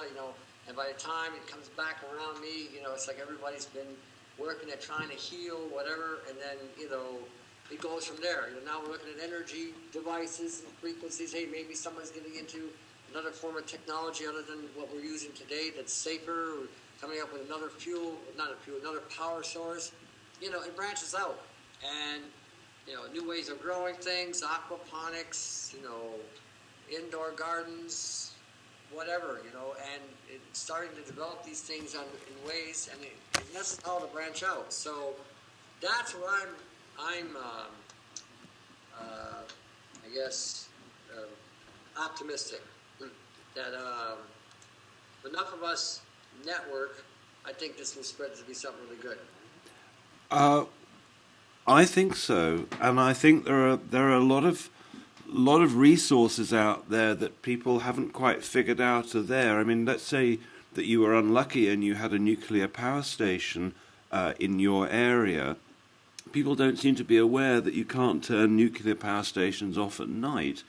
So one could be powering up electric cars at night with that wasted electricity. One could be taking empty factories, blocking out the windows, turning day to night, putting in sulfur plasma lights, which are sort of artificial suns, if you like, and using nighttime electricity to grow plants indoors with free light and free heat. Well, that's what I'm saying. That's what we should be doing. That's what we should be doing. I mean, this idea of living in this archaic mentality that we're still in the industrial age, using the old, antiquated, ineffective or inefficient means of doing things. I mean, that time has passed. I mean, it's long past. And this is what I'm saying. We've been suppressed, and we have been stagnated in our development and our evolution in this area. We should be doing these things right now. We shouldn't be using. I mean, cars should not be running on gas. I mean, I'm sorry. This is and then if they are going to be running on gas, we should be getting about 200 or 300 miles to the gallon, not 40 miles. Are they using Brown's gas in Canada? I'm not sure what they use. I don't drive anymore. I haven't driven in years. I just basically I walk, bike, or ride anywhere I go. Brown's gas is where you make your own hydrogen. No, they're not doing that here. Are you kidding? Canada? It's big in Australia, and how to make Brown's gas is on YouTube. It's quite simple, relatively. Sort of glass jars and titanium plates, I think, is part of it, and they strap them on to a normal gasoline engine, and you get about 20%, 25% more power with your own hydrogen source. It costs probably about $500 or something, I should think. Oh, I think I see something like this. Yeah, one guy built something, I forget, he put it in his car and gave an extra 3 or 4 miles to the gallon. Yes, and probably more than that. Probably this device, yeah. And this is something, they did something in the States. I have to look at this. But I mean, yeah, this is what we should be doing. I mean, this idea of what we're using today, and everyone's talking about the ozone layer and everything. Well, I mean, when they stop chemtrailing and geoengineering our weather like they have, and we get away from genetically modified foods, and we quit, conducting genetic experiments on human beings with vaccines, we might have a chance then. That's what all vaccines are. It's a genetic experiment. Yeah. Let's take an aborted fetus, let's take a monkey gene, let's shoot it into human beings, see what we get. In England, there's somebody called Sarah Lioness who started a website called, I think, Ethical Gov. And the idea there is a simple and old one, that one uses the system to vote in a political party which, as soon as they're voted in, ends politics and starts common sense instead. Could that ever happen in America or Canada? Not Canada. You got to remember, Canada's got we're the second most corrupt government on the planet. India is number 1, we're number 2. Yeah. Canada's a prostitute. If you come over here, if you got $1 bazillion and you want the government to do something, they will bend over, grab their ankles, and let you insert whatever you want up their arse, and you get whatever you like. That's the way it is here. Oh, I see. And that's about as crude as it gets, but that's how it is. Right now, we have a native issue going on.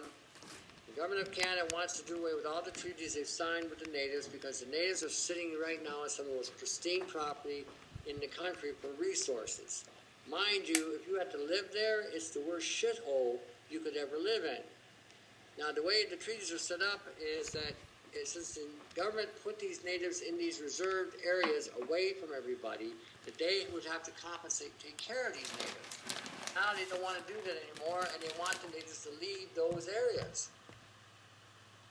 Yeah. So that's what we're dealing with here today. And that's because China now wants the land resources that are there. Yeah. So that's how it works in Canada. The States is the same way. States right now has got this big distraction over the gun laws. And the only reason why they ever had the gun laws in the first place was to protect the citizens from the government. Because the government could have gone rogue, and they knew it could go rogue, and that's why the gun laws were there. I mean, Sweden has the same idea. I think it's Sweden. As Switzerland, by law, you have to have a gun. Right. So, I mean, it was done primarily so that if there was another European war that would go on, and every citizen would be armed, deterring an invasion from an outside source. Now, mind you, with the drone technology we have today and the HARP technology, that might be a redundancy today. Because, again, you can hit somebody from afar, and they would not know they were dead until, the next day kind of thing. Because, I mean, they wouldn't even see what killed them. Mm-hmm. But to stop an invading force from actually setting foot on the soil, you would think twice before doing so, because everybody in the country is armed. The United States was the same way. Now that they're trying to fragment the United States. In Canada, we have more illegal guns than they do. So it's just not reported. We've got a lot of crime in this country that goes unreported. So not everything is what it appears. Ah.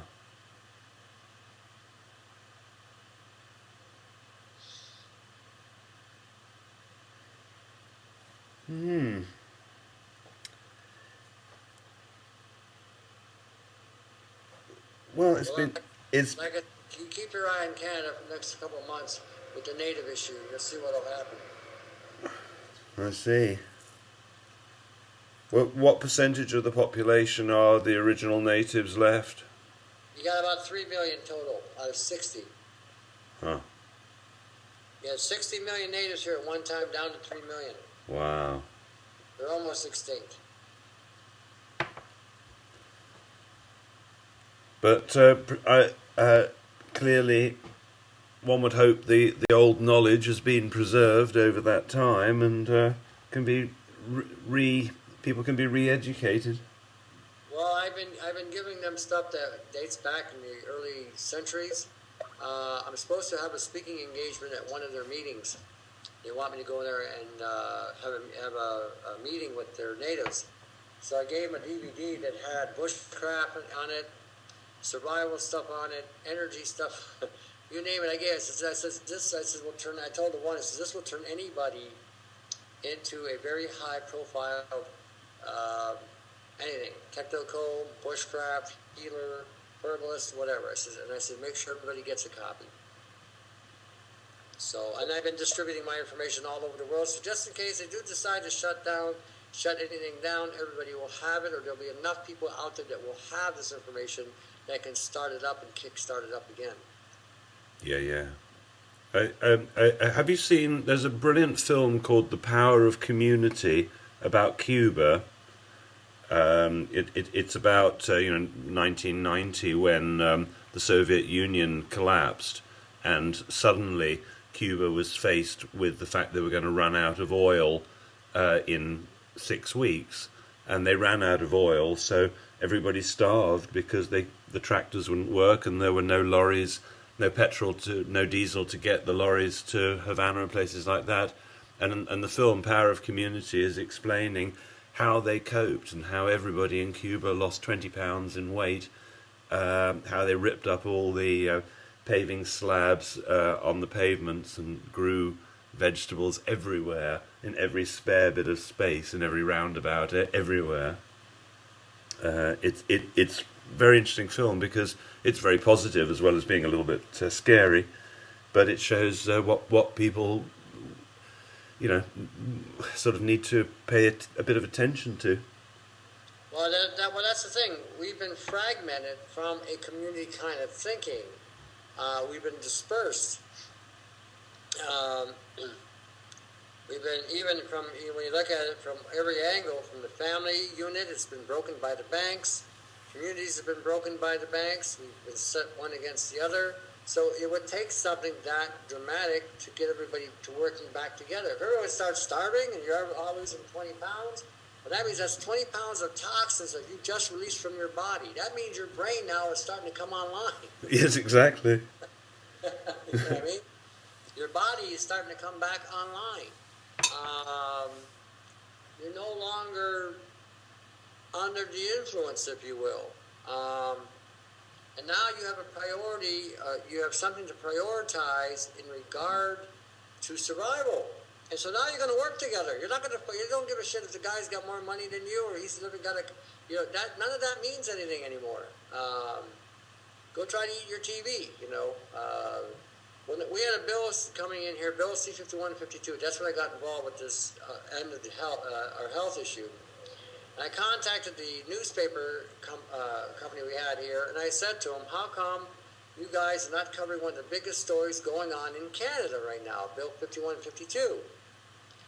And they said, well, what's the bill about? I said, it's about taking away your right to supplements, right to your health, and to allow a health inspector to walk in your house without a warrant, to inspect your home for no reason whatsoever other than the fact that the government felt like they needed to do this. And if they feel there's something in your house that doesn't belong there, they can confiscate the belongings of your house, put it in storage, and you have to pay for it until your time in court. Wow. The guy says, well, we do things on cars. He says, the next time you get sick, I said, you go eat a car bumper. I said, as far as I'm concerned, the whole automotive sector can get out of the city. The Chinese can have the whole bloody thing. It's done nothing but cause grief to this city. And the guy got all upset at me when I said this. I said, this is far more important, because if your health goes, that car isn't going to be worth a hill of beans. So they took an over-the-phone interview on me. Then they came in about 2 days later and did a film on me. And a friend of mine down in New Zealand saw the article the day before I did. On canoe.ca. He says, you made a newspaper. I said, I did? He says, yeah. So I said, oh, let me take a look. So sure enough, there it was. So again, I mean, that's what I'm saying. If you get to that point where you cut all your resources and now you have to survive on your own ingenuity, we're going to come up with some good ideas. Better use of water, better use of land space, better use of fertilizers, better use of harvesting these things, you know. And again, you're not going to go to McDonald's. You're not going to go to Burger King. First, you don't have the money for that crap. And second, you know, you're not going to eat that stuff because that's what got you sick in the first place. Quite. And, I talk to kids leaving school, and I say, you know, you do realize that in the future, the best job to have, the most sought-after job to have, will be real gardener. A gardener who grows their own food and really understands how to grow perfect food naturally the old-fashioned way. That will be the most sought-after profession. That and real healing. Well, yeah. Real healers that can actually do something. But, then again, we're all real healers. It's just knowledge that needs to be disseminated. That too, but I mean, you got some people that are more gifted in other venues, you know.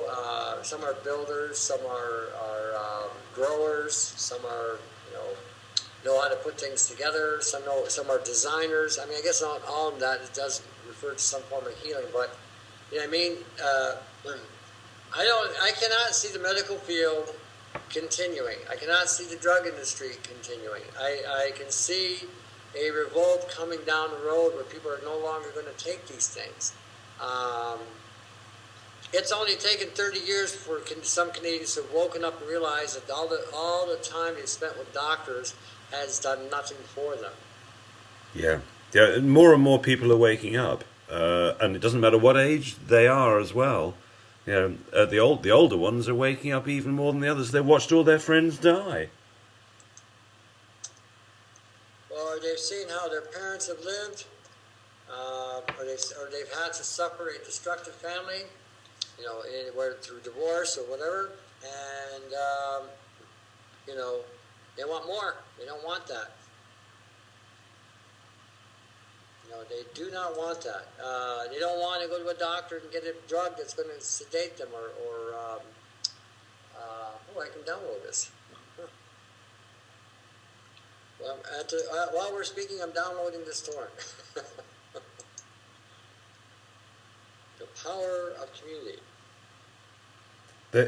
Talking of the power of community, there's another very interesting video on YouTube, which is called Country Cleanup, and it's about Estonia, and these two people realized one day that they could change Estonia, and Estonia had been used as like a rubbish dump for 60 years.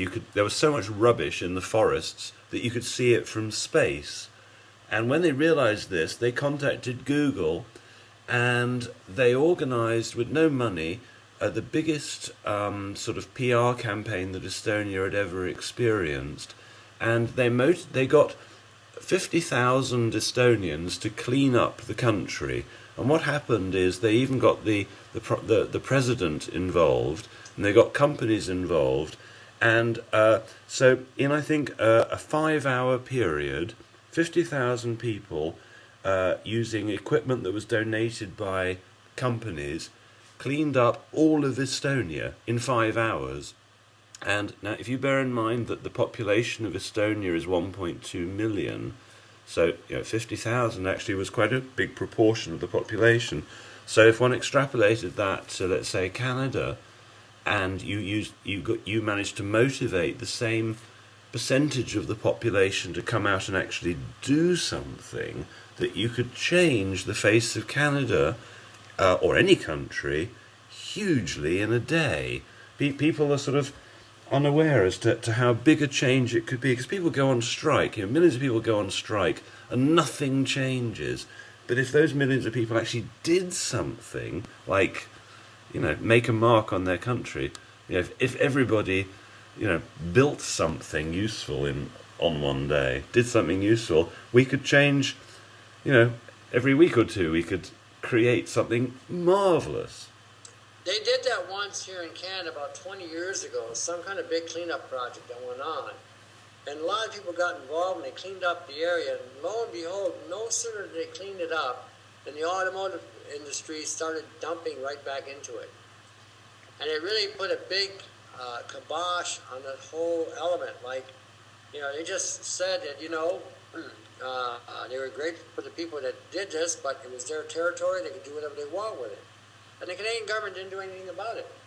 So, like I said, it's tough when you got a country that has no integrity as far as the leadership goes. So if everybody knows that, why can't one vote in a party that ends that madness? They're all the same. No, but one creates one. They've tried to create a Green Party and all this, but the trouble with that is this. Once they get into that system, you start seeing them they all contort to the same thing. Because like I said, who owns these parties is not, we don't have a vote. We have never had a vote. We've had options. That's all we've ever had. That's the best we've ever had. The only way you'll ever see a true change, like say, in a place like Canada, United States, is when people within the country form a new republic. That's when it'll change. Yeah. Well, I think that's what I'm trying to say. You'd have to form a new republic and break away from the current system, even the political structure that's here. Because this one here, like I said, if you vote for a liberal, it doesn't matter. You vote for a conservative, it doesn't matter. They both are owned by the banks. Yeah, literally. Sure. Again, you don't, if I came out right now with an energy-free device, and I got something that you can put in your car, your motorcycle, boat, your house, put it in the back of your house. You can turn every unit on. This thing would supply your every erg of power that you needed. I would have to either give it all away, literally give it away, develop 100 units of these things, and have people help me build these things and just give them to everybody. So by the time the government figured out what had happened, everybody already has them.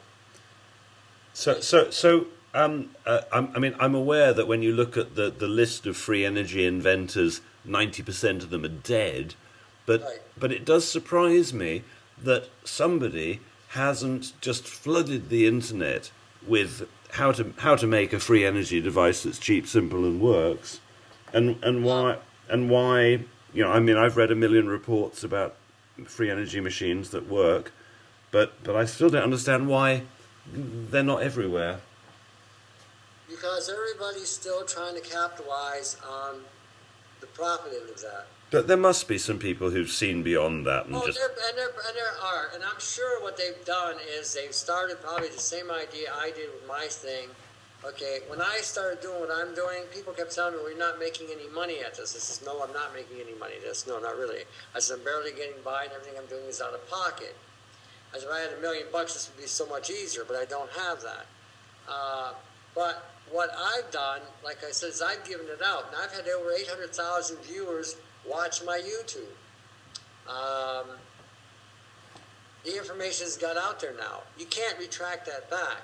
And I'm sure there are probably people out there doing the same thing. They're building these devices, and maybe that's what they're doing. They're slowly releasing them in the system to people that they can trust, that they're going to use these things and not blow the lid on it yet. Once enough of these things get out, the government can do nothing at that point. Everybody's got them. Yeah, exactly. The hydro companies can scream bloody murder, but you know what? Too bad, so sad. We have just disconnected you, and you are done. You are finished. And like I said, then there's the other end of it. You get the owners of these things and make these things, and Then they decide to buy them out, and if they don't get bought out, then they wind up in the box. And even if they try to buy them out sometimes, well, look at that guy. I don't know if you've ever seen it. There was a guy in the States was looking for a cure for cancer for his wife and came up with this device that you could use water to cut metal. You could use this water to cut cars. Somehow he was able to extract the hydrogen out of this, and it was able to cut almost any steel you wanted. Yet when you put your hand in there, it didn't hurt your hand at all. Not even a singe. He took it over to the military. Never heard from him again. What a surprise. Just, I'll see if I can find it. Years and years ago, decades ago, I was watching this television program where this American Air Force top brass retired guy came on, and he said, well, at the end of the Second World War, we developed some frequency devices, and he said we could take a B-52 bomber and fly it higher than you can see it, and we could beam 2 frequencies down to an army approaching. The first frequency would make internal combustion engines stop, so diesel engines, petrol engines, this frequency would interrupt it, and so their tanks would stop. Then we'd fire the second frequency, which would make them all shit themselves. So now their tanks wouldn't start, and they've made an awful mess in their trousers. And he said, look, with no problem at all, we could defeat any army like this. We don't need bombs. Oh yeah, they said the only reason why we have a military is just a show of force. That's it. The only reason why you have American soldiers where they are is because it's a show of force. The only reason why you're having British soldiers or Canadian forces or French forces where they are is a show of force. Yeah. You know, we got the Chinese right now bordering the southwestern part of the United States, protecting the U.S. border, while the United States is fighting these idiotic wars in Afghanistan and Iraq and now in Pakistan, and pretty soon we'll be in Iran. You know.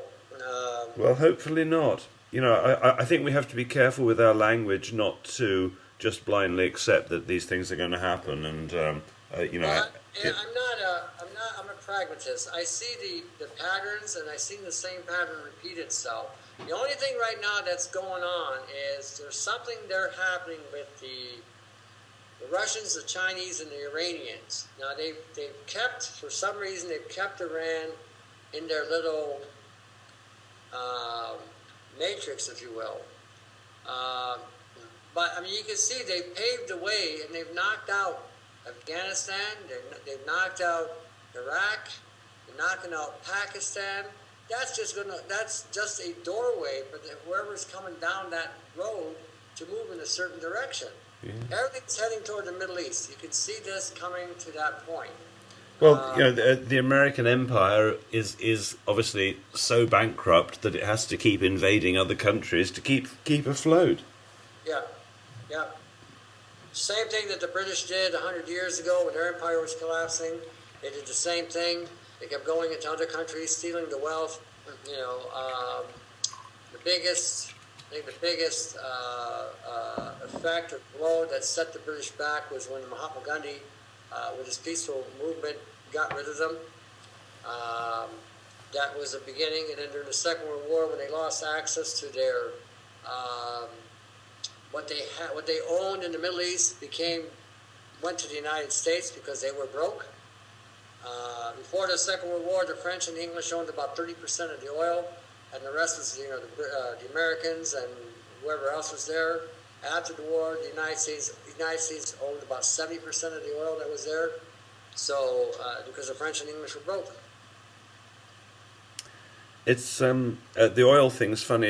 It's amazing how some of the most interesting dictators seem to make the same mistake, in that Saddam Hussein said he was going to start pricing oil in euros, and he gets whacked. Then Gaddafi announces he's going to start pricing oil in gold African dinars, and next thing he gets whacked as well. Well, that goes to show you. Look, you know what? I'll tell you. You know, the New World Order is in place because when John F. Kennedy was alive, he made a speech. And I think that speech is what got him killed. Yes, exactly. And it's a fantastic speech. Yeah, about the conspiracies, there wouldn't be none as far as he could, within his power. That was an indication when they took out the President of the United States back in 1960, when the United States was the superpower of the planet. When a force was able, through their own contingencies, take out the guy at the top of the food chain in that country, that was an indicator to the rest of the world that some force, some power, was bigger and better than any government going. You know, look at the Polish Prime Minister that died, or President that died about a year ago. Well, in the plane crash. Yeah, that was. I saw that as a setup. I mean, how do you take out a president of a country who's probably got the best military money could buy, that would rival anybody's military on the planet, and yet you take down 3 of their planes? Yeah. And no witnesses? That's really convenient. I'm not a man who believes in coincidences. You know what I mean? So I find that not humorous, but intriguing. And then the reason why they took him down, from what I understood, is because he flat out refused genetically modified corn to come into his country. Yeah, that would do it. His brother got in, and guess what? The corn's in there. Yeah. It's unfortunate, but really we can't eat corn anymore. It's gone. Yeah, well, we haven't had corn probably about 30 years. You know, it's just not there. But there are some fabulous foods out there, some really, really good ones, which are still not modified and fantastic for you. Well, one of my favourites is bee pollen. Although, obviously, I'm saying that and thinking about all the genetically modified flowers they could be feasting on. I was going to say, I think you're still thinking 1970. Yeah, I think I am, really. You know, I mean, look what was killing all the bees. They said that they had put in the field a new pesticide, okay? And then they didn't blame the pesticide, they blamed some mite. Well, a bee, when it goes inside and outside of a hive, coats itself with propolis. It's a protective barrier so that when they're pollinating, they don't get affected by the pollens and other things that are there. So this stuff wiped out the waxy protectant that it had. But that's a powerful solvent. It goes right into the brain, and it just basically fries its brain. It's like us taking drugs. Anyway, so they did not want to.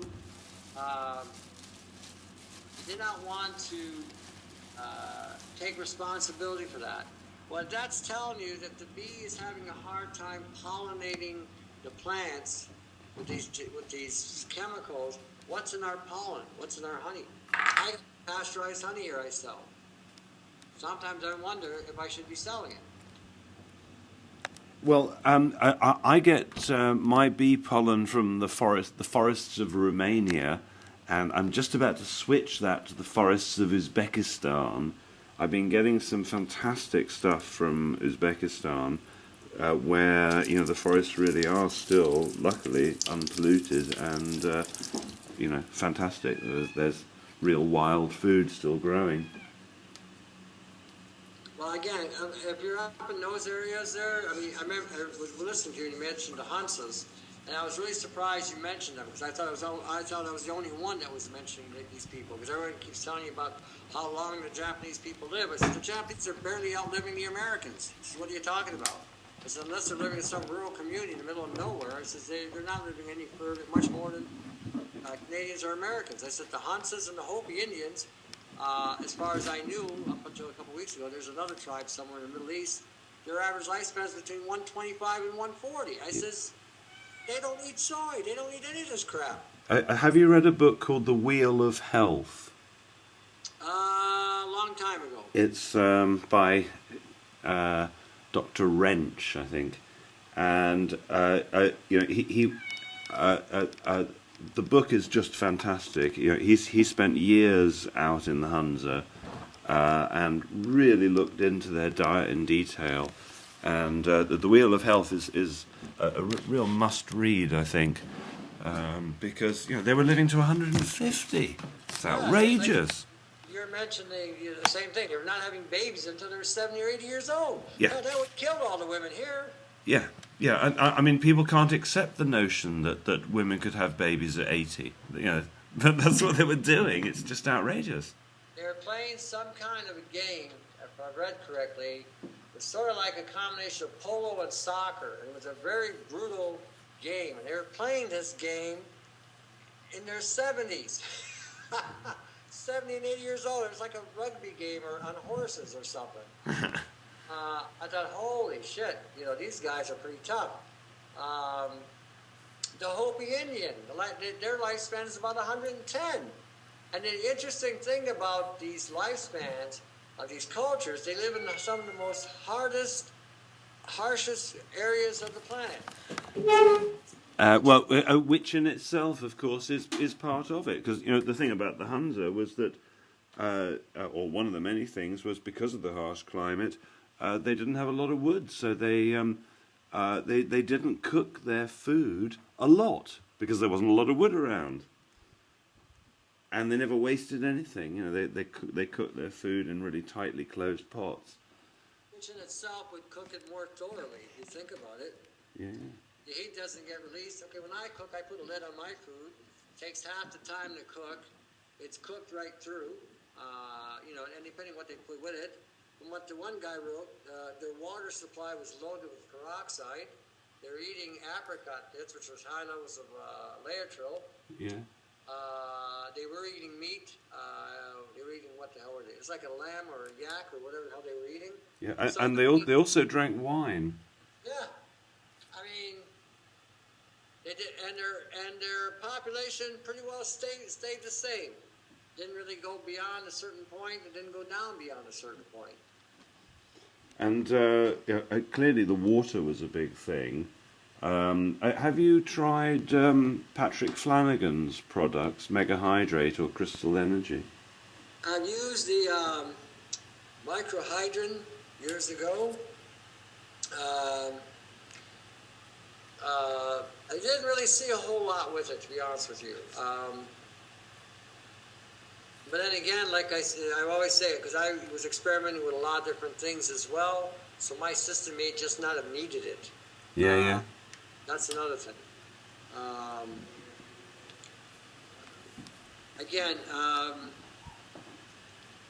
Basically, there was a product, if I'm not mistaken, was to oxygenate the cells and keep the cells better to breathe, I guess is a good word. So they didn't break down, and it was able to kill off any kind of pathogen that might attack the cells as well. It's been a long time, but I did use the stuff years ago. But again, I didn't see a whole lot with it. Right. Then another product came out. Instead of using food-grade peroxide, they came out with a magnesium peroxide, which was supposed to be less, had less pro-oxidant activities. It's supposed to have been better. Again, I didn't see a whole lot of difference with that one either. So, what have you taken that you've gone, wow, that works? Well, believe it or not, years ago, I used ginseng, and like the Siberian. I always favored the Siberian over the other. The Siberian ginseng really isn't a ginseng; it's an ivy, but it has ginseng like adaptogenic properties like ginseng.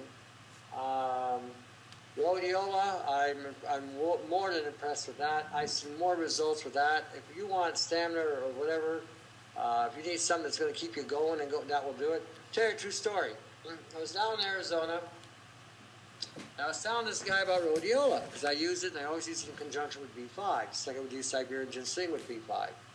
And so he took it. So he called me up the next day, and because he was using another mushroom cordyceps, right? Yeah. That. So, and I told him, I says, rhodiola is a unique herb. If you take an adaptogenic herb or a stimulating herb, it'll amp it up. But if you take a sedating type herb, like St. John's wort or passion flower, it'll amp that up as well. So some of these herbs, if you got that yin-yang thing, if it's got a high energy, You don't want to really mix with something that's got contrary to it, because then you get a completely different dynamic with it. Anyway, he calls me up the next day. He said, "Can rhodiola keep you awake all night?" I said, "It depends what you mix it with, I guess." He says, "Why?" He said, "Well, I didn't have a supper 23 hours. I said, "What'd you take with it?" He said, "Well, I do use that cordyceps." I said, "Well, there you go." I said, "I told you I'll amp it up." And he says, "Holy crap, does this stuff ever work?" I said, "Yeah." So so that one worked really well. Iodine probably been the biggest thing of all the supplements I've ever used, other than maybe vitamin C, that I found to be a real boost as far as seeing something beneficial working and actually doing something. How many milligrams would you take to get that boost? Which one? With the iodine? Yeah. With Lugol's? If I did Lugol's, if I do more than 4 drops a day, I may as well not sleep for 3 days. I mean, it just jacks me up to a point where I just got stamina up the wazoo. Because I tried 12 drops, forget it. I could walk on water, literally. Well, lucky you, I guess. You know, I can do 12 drops and feel 0. Really? Yeah. If I do 12, well, again, I take other things too. I mean, I make my own remedies with like the ginger, onion, grapefruit. I'm playing with rosemary to no end. I'm so impressed with rosemary and the research on rosemary. I mean, I knew about it before, and I knew there was more to it, and there's more research that's come out about rosemary. I've been just putting it in a lot of different things, in eye formulas, in liver formulas. I'm using it for androgenic formulas to counteract some of the testosterone effects. And again, I've always used rosemary. I think that's one herb that'll probably be with me till I'm dead, because of all the properties that it has and how it works.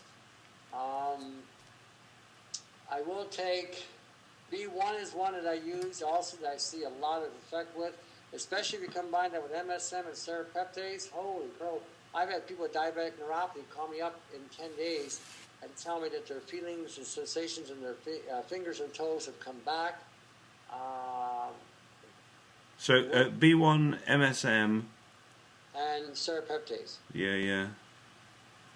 So that one works really good. Probably the biggest thing I would probably say that makes me go wow, other than iodine or vitamin C, would probably be enzymes. I mean, I look at so many different things. If you mix the enzymes with, and how all of a sudden they just create so many different dynamics. Rhodiola, as far as a herb goes, is a biggie. Galango is another one that I use. Rosemary. And let me just drag you back to enzymes for a moment. You're using the enzymes in the form of individual ones like papaya or something, or just as a digestive enzyme tablet, or what? Both. I may use the papaya enzyme. I'll give you an example. Okay, I had an issue with my back.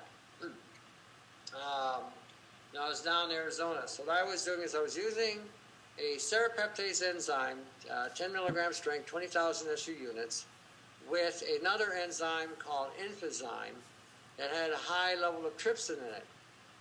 And when I put them together and used them 5 times a day or whenever I felt pain, the only thing else I was taking with them was the B1, MSM, and with the serapeptase. That was it. My diet was changed because I couldn't eat the chicken down there because of my diet. I use a lot of chicken in my diet.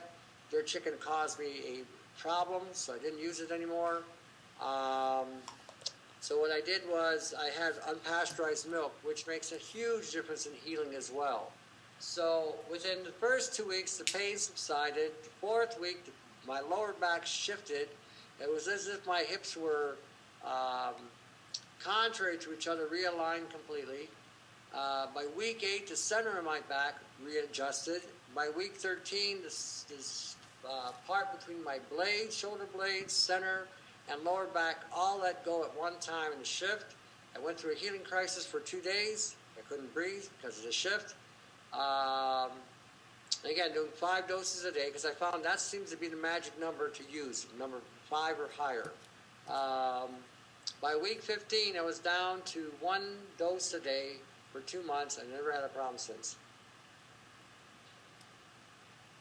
So it made a big difference in the healing.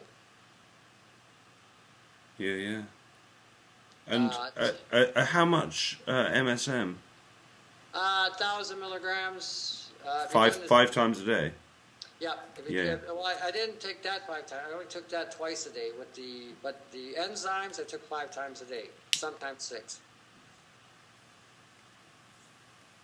Now, if you can find something called benphthiamine, it's even a better form of B1 than the thiamine monohydrochloride or the mononitrate. And where can one find really good vitamins?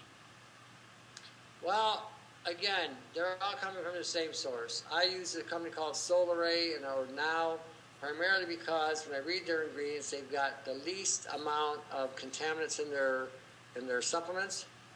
I used those particular brands when I was trying to heal my body, and they worked. I used serapeptase by a company called New Generations.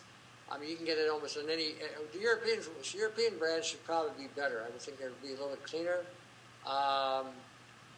Benphthiamine, I bought it from a company called Smart Nutrition, but you can buy that almost anywhere as well. If you were fermenting lots and lots of vegetables, is there any way you'd be making enough B vitamins that way? It all depends on the vegetable, and again, it's all based on soil and everything else, right? When you ferment, again, you don't have any control of how much you're going to get of one or the other. For instance, papaya. Ferment papaya, your SOD content goes up to 500%. But your beta carotene and your vitamin A content, I mean, I don't know what that would be in relation, right? I mean, you'd have to look and see how much of that more you're going to get out of it. You're obviously going to get more than if you just eat it. But to get a regulated dose, that's sometimes what's required. Sometimes you can get away with a mixture of different things, and they work because maybe the body's dynamics needs all those things. But sometimes you need something more specific, and sometimes when you mix things up, they can get in the way. I always tell people when you're buying a B complex, for instance, and they say you need B1 to get down to your legs, but B3 or B5 or B12 get there because they go along the same pathway, then you're still short B1. It's not there. So sometimes I'll give singular B vitamins primarily to get up what's needed, and then later on say, all right, go take a complex to balance it out. That goes more along the lines of orthomolecular type of therapies. So what do you think about brewer's yeast or nutritional yeast as a source of B vitamins? Quite honest with you, I don't. Over here, people that use that usually wind up breaking with yeast infections. And that's because bacterial culture in their intestinal tract is already compromised, so I don't even encourage it.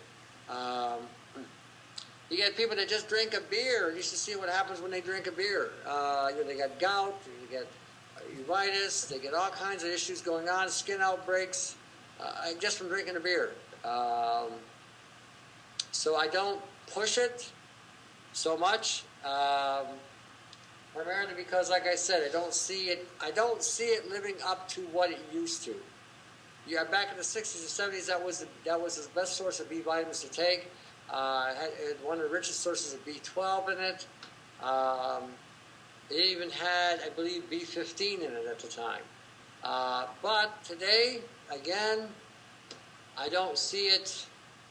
I don't see it having the merit it once had. And again, that's probably because of the way people are compromised today more than anything else.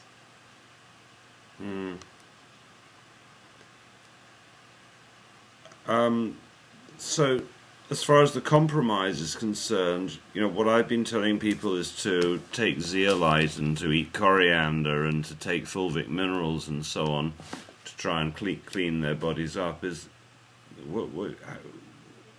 Have you got a sort of a patent method for how people should detox? First thing I do is I get them off all the grains, number one. As soon as I do that, usually within 2 weeks, 10 days, almost everybody sees a change. I haven't had one person without exception so far have not seen the benefit just by getting off all the cereals, all the grains, all the pasta, the rice, the corn, cookies, cakes, gluten-free or ungluten-free, get them off of all that. In 10 days, they almost all have a positive change. They can defecate again. Their skin issues are clearing up. They're not getting urinary tract infections. Their brain fog is gone. Vision starts to increase. Skin gets healthier. They've got more energy. They're not bloating. They're not gassy. They're not burping all the time. Aches and pains in the body start to diminish, and that's just after 10 days. And then the next thing I try to do is to get them using more enzymes, more cultured foods, fermented foods, again, to further clean up what's going on and to help them assimilate what they're not assimilating because of damaged colon. I've got an illustration I show where you see the inside of an intestinal tract with GMO foods and non-GMO foods, and on one end you see the stomach half full, and you see the intestinal tract half not overloaded, and I explain how the colon acts like a pump to sift stuff through, and on the other end you see the stomach completely overloaded and something growing up, passing pylori, causing GERD. Then you see the intestinal tract having this curvature growing around on it, meaning that it's sealing the colon, causing all these conditions like IBS, Crohn's, leaky gut, gastritis, a whole lot. And so when I explained that to them, I said, this stuff has been caked there for some time. So you got to give your system a chance to break this down. You've got to put back into the system what will heal this, like quercetin. Use apples and onion as like an applesauce, where you take 2 apples, you peel it, throw an onion in there, mush it up as a sauce, and then consume it. That will help heal the colon, and the pectin in it will pull out anything in there. It will pull out metal, it will pull out radioactive material, so forth and so on. I'll tell them to use things like cottage cheese with fat, because cottage cheese has high levels of glutamine in it. Or tell them if they're going to buy glutamine as a powder, to take taurine with it to balance it out. Now I made this yogurt water, and that's the next thing I will probably be incorporating into that with people, because this will assimilate very quickly. If you wanted to put your fulvic minerals with this stuff and let it ferment a day, the uptake should be exponential. Yeah. I like to use water kefir quite a lot. Is that something you've played with much?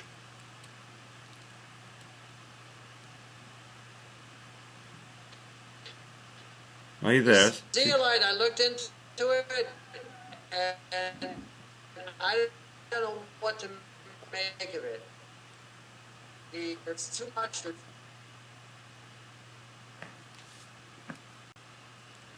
I'm actually losing your connection. Yeah, hold on.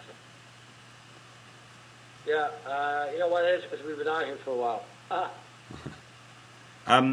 Are you getting tired now? You probably have a million other things you need to do.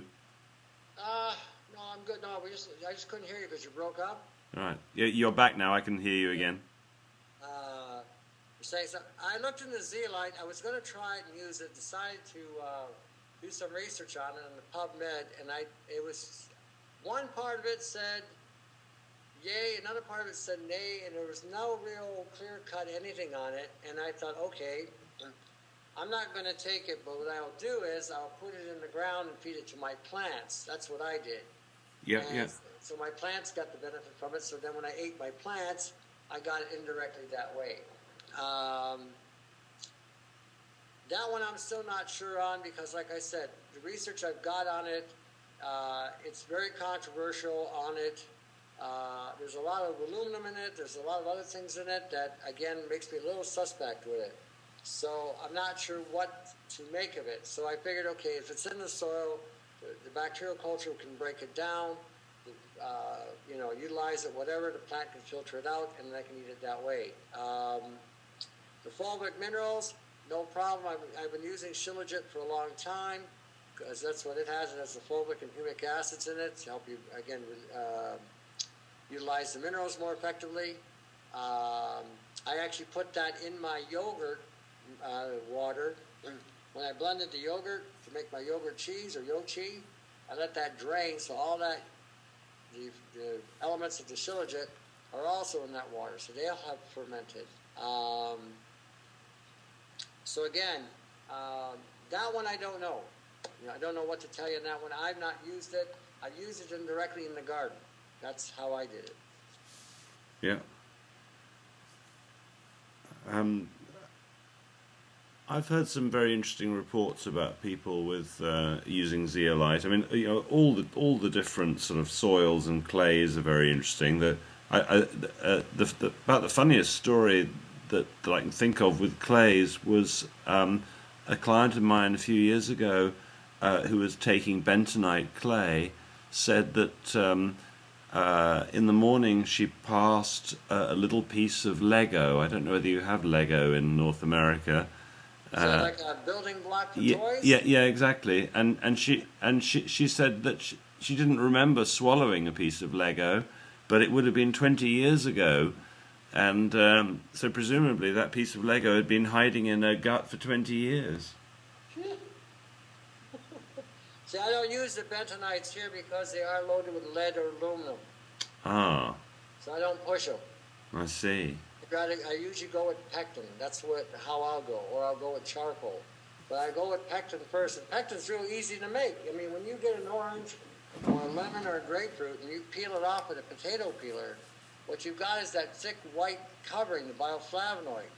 That's pectin. That's where they make their pectin from. When you go to a grocery store in the Jello section of a grocery store, that's what that is. That's the same stuff. Right. So you can buy the stuff in the grocery store, put it with water, or put it with some yogurt, let it sit for a day, and away you can drink it down. It'll start pulling stuff out. And you got apples and pears. They also have good qualities of pectin in them. So when you mush it, but the way it works is you have to mush the apple. You just can't eat it solid. Once you break up the fibers and it gets in the colon, and you drink fluids with it, it'll expand. And it'll start, again, doing the same thing that some of these clays or some of these cleanse kits. I'm not a big fan of these cleanse kits. I've seen them do more problems, create more problems than they fix. But this way, it does the same thing as these kits without the price, and you don't have any. It doesn't leave anything behind. It breaks down, away it goes.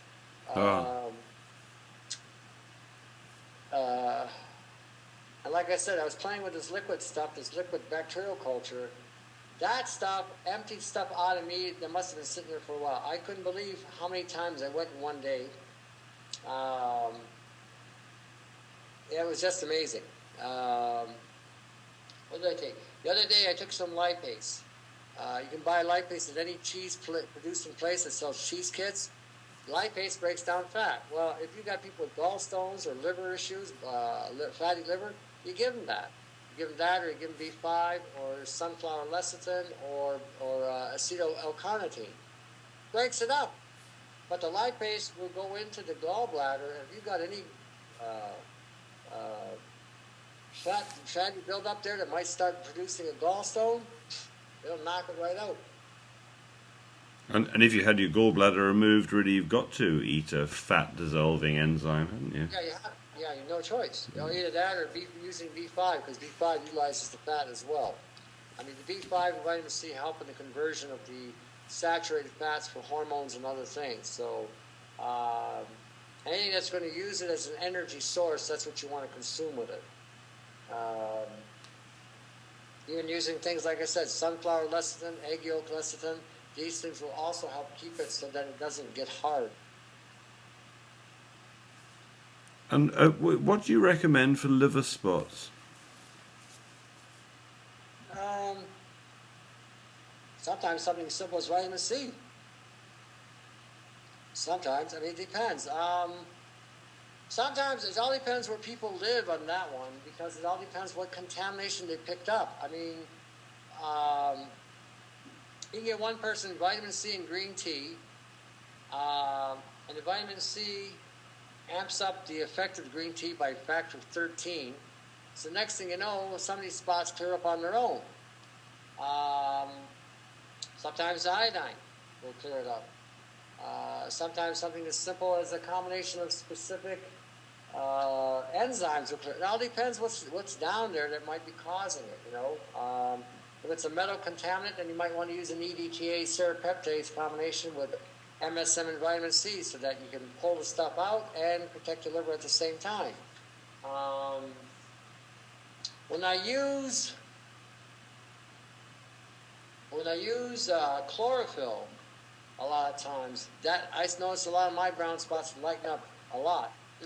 So again, depending on where they live, a lot of times will determine. If I go to another area of the country, I lived there for a while, I notice there's a lot of changes in my system. You know, I notice there'll be skin changes, especially skin changes. That's the big one.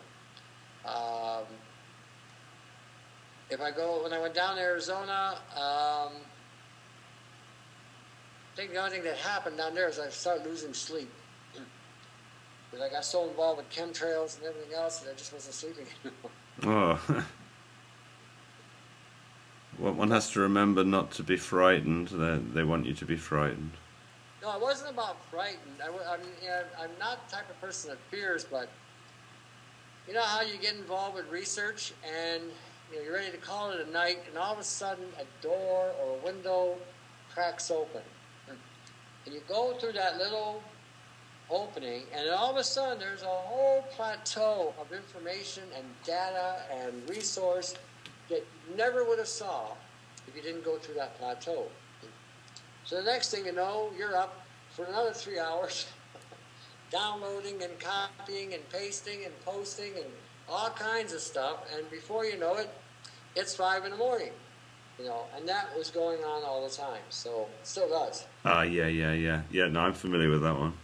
Yeah. So, you know, you're about ready to call it a day, you know, you're tired and fatigued, body's telling you to go to bed, you know, take a bath, something, and then let's check this one link out, boom, and next thing you know, woof, door opens up and Mecca. Manna from heaven just came down. And you say, oh, look at this. Hey, look, there's an answer for here. There's a remedy for that. There's a solution for this. And you're just, you go nuts. So. Do you use any frequency devices? That I have not done. I was playing with a copper mesh device to block the heart. Made something that seems to work a little bit. It's a mesh that you wear, you put on your arm, and there's a screen you stand on, and you run a 9-volt battery to both ends, and it runs a current through you, and a field, and it literally will block some of the frequencies from hitting your body. And if you do have a parasite or something inside you, it ain't happy. It does a nice job on that. Right. But I've not played with any rifle devices or anything like that, no. I use a sort of Tesla RF frequency device, which is totally amazing. I used to have a Scanar device, which are also amazing. Have you come across Jerry Tennant? No. Jerry Tennant is an ophthalmologist, and there are a few ophthalmologists out there who are reversing eye diseases. And Jerry Tennant is one of them. Another one is Edward Condrot. Jerry Tennant's written a book called Healing is Voltage, which sort of shows the correlation between the pH of the body and cellular voltage. And I'd thoroughly recommend anybody to read Healing is Voltage. He's got 2 other books, one called Healing is Voltage, Healing Eye Diseases. Incredible information. Another book that's fantastic, if you haven't come across it, is Minerals for the Genetic Code. Minerals for the Genetic Code is describing the work of Dr. Elry, who has sort of rewritten the table of elements and it's a whole other look at minerals. And for instance, they talk about yttrium, and scientists will tell us that yttrium is an element that we don't use because it can't be found in the body. But it turns out that yttrium's vital to the bacteria in our gut, and that without yttrium, the bacteria that we're meant to have can't survive. And while on the surface of it, we're not meant to have yttrium, of course we are. Proving that every rare earth, every element's vital. There was a study done about 30 years ago that pointed out that every element of the earth is in our body. Arsenic is in our body, mercury's in our body, gold is in our body. When you look at the trace elements you get out of seaweed, the 81 trace elements, all those components are supposed to be in our body. Now, there was a lot of conflict about that back in that time because they thought, well, how could this poisonous metal be in our body? But on some small levels, these things are there for a reason. Whether they're to kill off pathogens, like mercury will kill off a pathogen in your body, so will iodine, so will fluoride, so will chlorine. We do produce chlorine in the body. We do produce peroxide in the body. Iodine's in every cell of our body. So, there's these elements that are there for a reason. Selenium in small amounts is beneficial to our body, but in large amounts can kill you. But it's there again to fight off different pathogens, again to protect the reproductive system. I'm of the mindset the reason why so many kids today are having STDs is because there's such low levels of zinc, selenium, iodine, what else, the other one? And maybe vitamin E. They don't have enough of these components in their body, so then when they start reacting with each other, their bodily fluids are actually killing each other because they don't have defense mechanisms in their reproductive area to protect them from any side effects from having intercourse. If a woman's loaded with yeast, and a lot of them are, guy comes along and he's probably loaded with some form of candida himself because of his bacterial levels being down. They connect, they're swapping that, bingo, and then all of a sudden they're compromised. We never had these things in my day. If you had several partners, you never had these things. Today, they fall apart. So I can see that correlation with the minerals, and I do, and I never understood how these things fully worked in our bodies either, because nobody's really ever spent the time to do the research on it, because I guess they thought it was a lost cause. But they do have some studies on minerals, but how some of the more toxic minerals affect us in a microgram level, we don't know. It seems if they're bound up in a natural synergistic form, they're fine.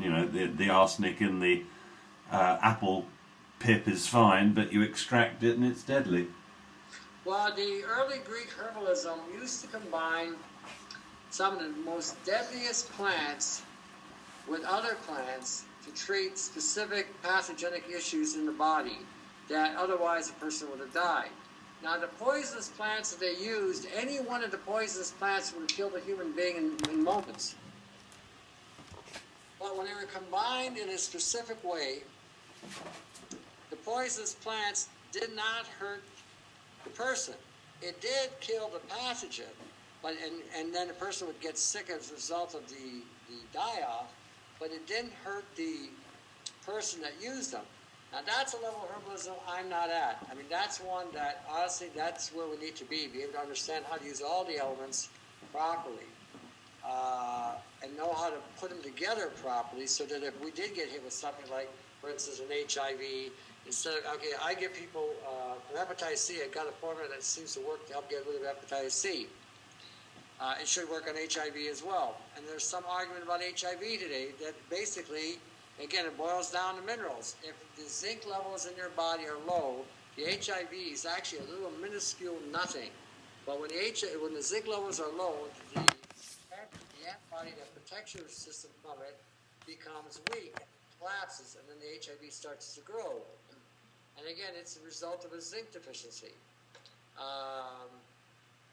How do you recommend people get zinc into their bodies? Seeds, or what do you suggest? Again, when I'm dealing with some of their issues, it's usually with supplements. Yeah. Combining zinc with sulfur. Sulfur seems to work better with certain minerals like selenium, zinc, B1. Sulfur is the way you want to go. So in the form of MSM? MSM will work, iolic garlic will work, taurine will work, NAC will work, alpha-lipoic acid will work. These are all sulfur-based either aminos or antioxidants. Anything like that will work. Can you get enough ALA from things like hemp seeds? No.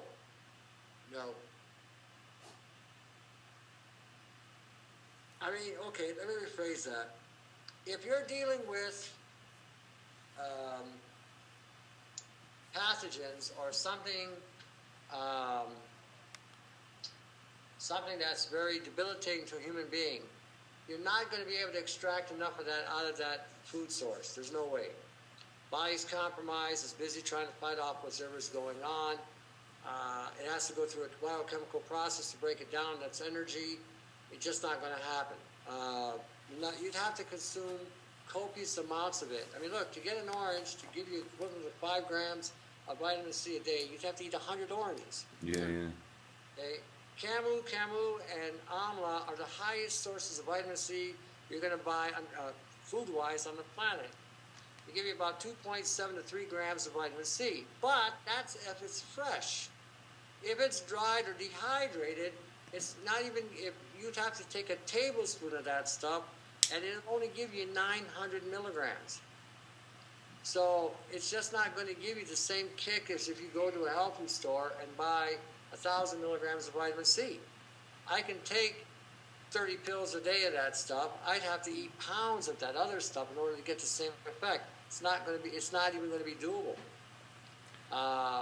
I've heard with the full fruit one that whereas ascorbic acid lasts 2 hours in the body, that the full fruit versions are recyclable, that they hit the free radicals and can then hit more, and that let's say the camu version is going to last 48 hours as opposed to 2 hours with the ascorbic acid, and therefore it sort of balances itself out. That's a myth. Oh, I see. Pure bullshit. Oh, right. That's marketing. Okay. Right. What about using sodium ascorbate rather than ascorbic acid to get the alkaline version? Yeah, that would work, or even magnesium ascorbate or calcium ascorbate, any of them. Where they're coming up with their research on that, I'll tell you what's going on. You got a bioflavonoid activity which is being extracted with their vitamin C, because there's not enough vitamin C in there to really do a whole lot by the time it's been dehydrated. Now, you ate it fresh and you got the 3 grams or the 2.7 grams, yeah, that'll work. You can eat, 10 of those a day, and you're going to get 27 grams to 30 grams, no problem.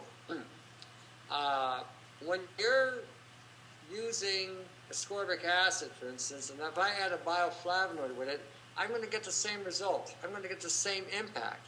It's the bioflavonoid that protects the vitamin C from degrading or becoming broken down. So when they're making these claims that they're making, it's a real jaded way of presenting this study. You got to remember, they're trying to sell products. We got a company called Whole Foods Vitamins over here. They're a farce, a complete farce.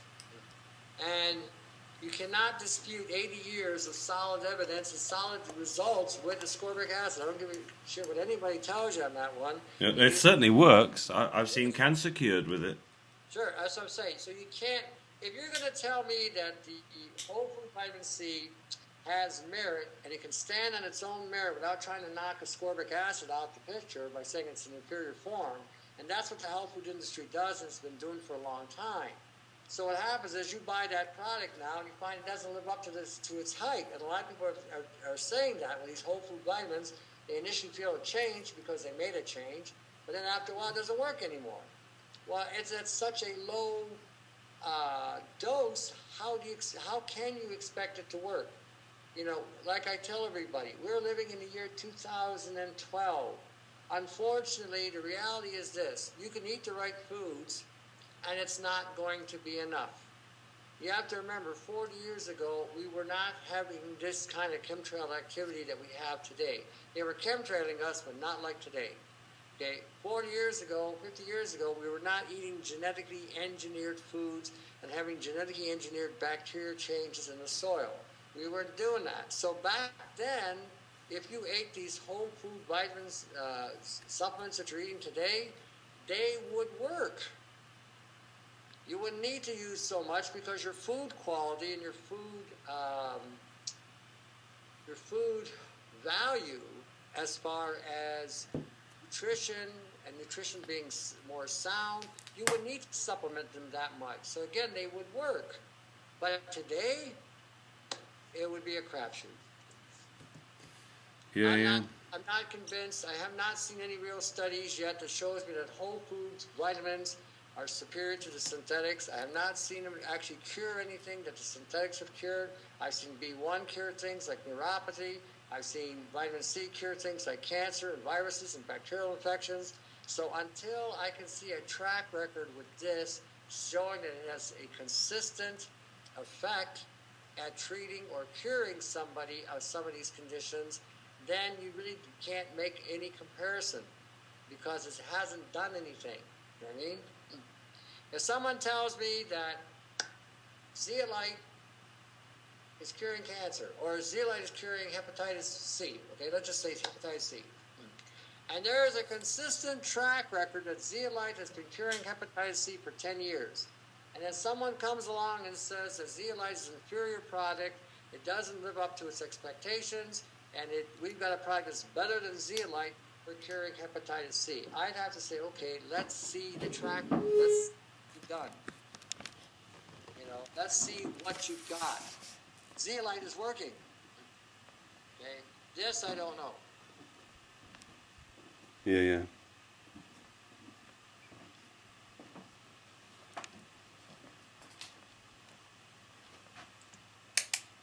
I mean, I know people are trying to get more to the natural stuff, and I know people are trying to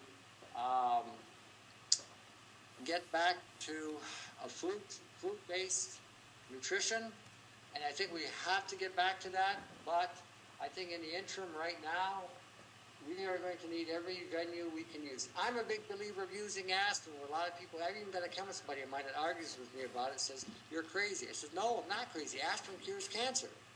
You know, aspirin cures pancreatic cancer, cures prostate cancer, it kills all kinds of cancers. You know how to mix it, right? Mix it with arginine or other things, it'll cure cancer. And would you just take it for a short time?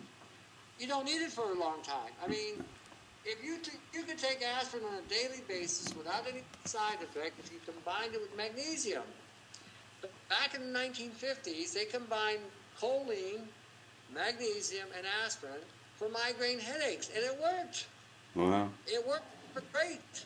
And no stomach upset because the magnesium buffered the acid in the stomach. Uh-huh. The choline took the aspirin through the liver directly into the brain. It was a win-win. You couldn't get anything better than that. They took it off the market. Another old-fashioned remedy, copper. Copper and aspirin cured rheumatoid arthritis. It took the pain away like you wouldn't believe. I got my formula. I show my controversial formula and my electrolyte drink, and basically I'm using trisodium phosphate, which everyone thinks, oh, you know, they get all panicked with that. Chlorophyll, potassium chloride, magnesium citrate, and I added salicylic acid to it. I had a woman here that had severe arthritic issues with the shoulders. She had to get cortisol shots just to raise her arms. After a month and a half on that solution, no more shots. Completely viable. Everybody I've given that formula to, from cancer patients to canker sores, have seen it work. Wow. It's an old-fashioned remedy. Wow. So anybody could buy those ingredients and make it themselves. I'll show you how to do it. Brilliant. You know, like I said, Now, the other interesting thing too is when you combine copper or chlorophyll to aspirin, you produce superoxide dismutase. Okay? Superoxide dismutase boosts up your L-glutathione levels and sustains your L-glutathione levels. SOD is in you got two forms of SOD in the body. You've got zinc-copper combination, you've also got a zinc-manganese combination. Now, when you add copper and aspirin, it gives you an SOD-like component. Same thing. Now, it will work on the lenses of the eyes, because that's when people have low levels of SOD, works on the mitochondria, works on the liver, works on the lungs. Lungs and the liver, lungs and the eyes have the highest concentration of SOD. That's why I got so many people with respiratory issues, because they're SOD deficient.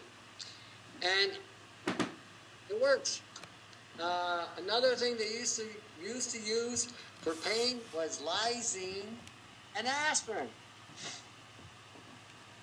But the amino acid lysine? Yeah. So, like I said, I mean, I find these things in the past. I'm thinking, and I fall off my chair.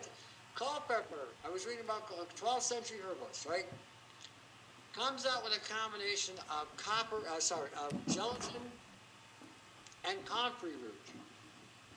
I'm reading that and I'm falling off my chair. I said, I can't believe it. This guy came up with a formula that would regenerate the body from pillar to post.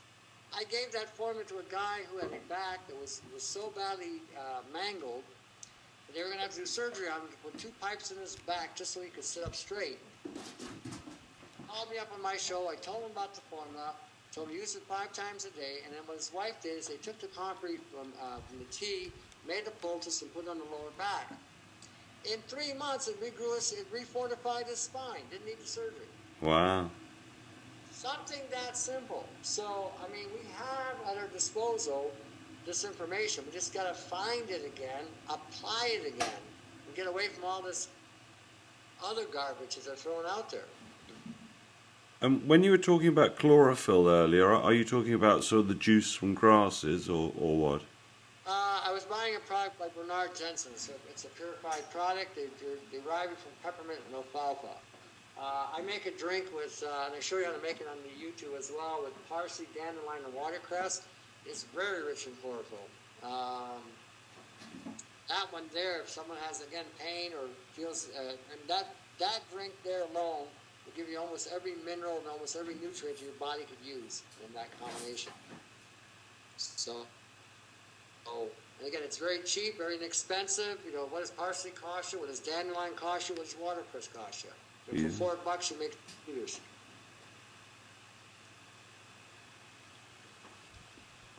So just a fresh juice with those? Yeah. Yeah. Yeah. So I mean, you make it with a blender because usually the parsley doesn't juice very well. So. Yeah, fantastic. Well, When you go on that tube, right, it's there on almost every spectrum you can imagine. And the common guy can pretty well make a lot of that stuff. It's really easy. And again, it was done primarily to show you how to if you lost your vitamins today and they were all gone, okay, so now we're going to show you how to do it a little differently. If you need enzymes, we're going to show you how to use papaya, pineapple, kiwi, ginger, peppermint. If you need bacterial culture, we're going to ferment some milk, and then we're going to strain the milk and use the fluid from the milk and add the fermented milk. We're going to add nutrients into it, even if we add vegetables and things. Give an example. Some cultures eat eggplant. Eggplant is very hard to digest. What do? They soak it in yogurt for a day, and then they eat it. So it breaks the fiber. And I was always taught you soaked eggplant in salt for a while. Would that be doing the same sort of thing? Same idea, to break the fiber down, because the fiber is very indigestible. You know, like cucumber, very hard to break down. Broccoli, very hard to break down. But now if we ferment them, or we heat them up a little bit to break that fiber, now it's doable. Yeah.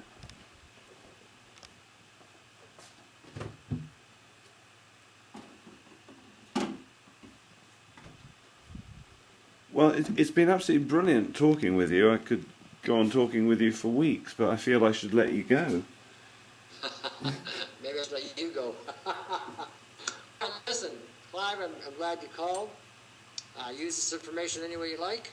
When you get a copy, let me know, and I'll post it on my page and let them know that where you are as well. I always do that, and I'll mention it on the radio so you have people tune in on you.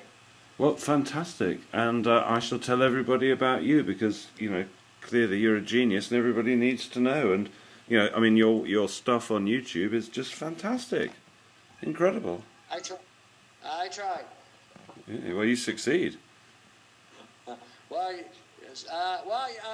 Some people don't think so, but again, the majority do. So I guess that's what counts. So yeah, no, I'm trying. I'm trying to really stimulate cerebral activity there on this stuff, so people can start seeing this and not just go along and accept all the shit that they get from the health food industry too, because it's pretty well owned by the drug companies already. People don't know that either. So, and whatever's coming out in these magazines and whatnot that they see, it's all about promoting and selling product, not about showing you how to be healthy. And the potency of these things are going to get... Look, if you guys lost the herbs there, we will lose the potency of these vitamins here first before we lose those herbs. Because right now, I'll go out in the field and pick up whatever I need. And if I got a game warden who says something to me and says, hey, I'm just picking up a weed. What are you going to do with it? Well, I'm going to experiment on it, or I'm going to make a tea with it. Here in Europe, if you pick a dandelion, there's a £500 fine because you've just picked a wild flower. That's illegal. I'm of the mindset that the law is for the other guy, and it's on a need-to-know basis. So if you pick up a dandelion, you're not going to tell the world. I mean, if it's that ludicrous there, then you're going to have an underground market, and there's no way you can control that. That was the dumbest thing they ever did. Well, people forget that we're governed by consent, and when they banned the herbs here in Europe, I felt that the industry should, as one, just say no. We're just not going to consent to that.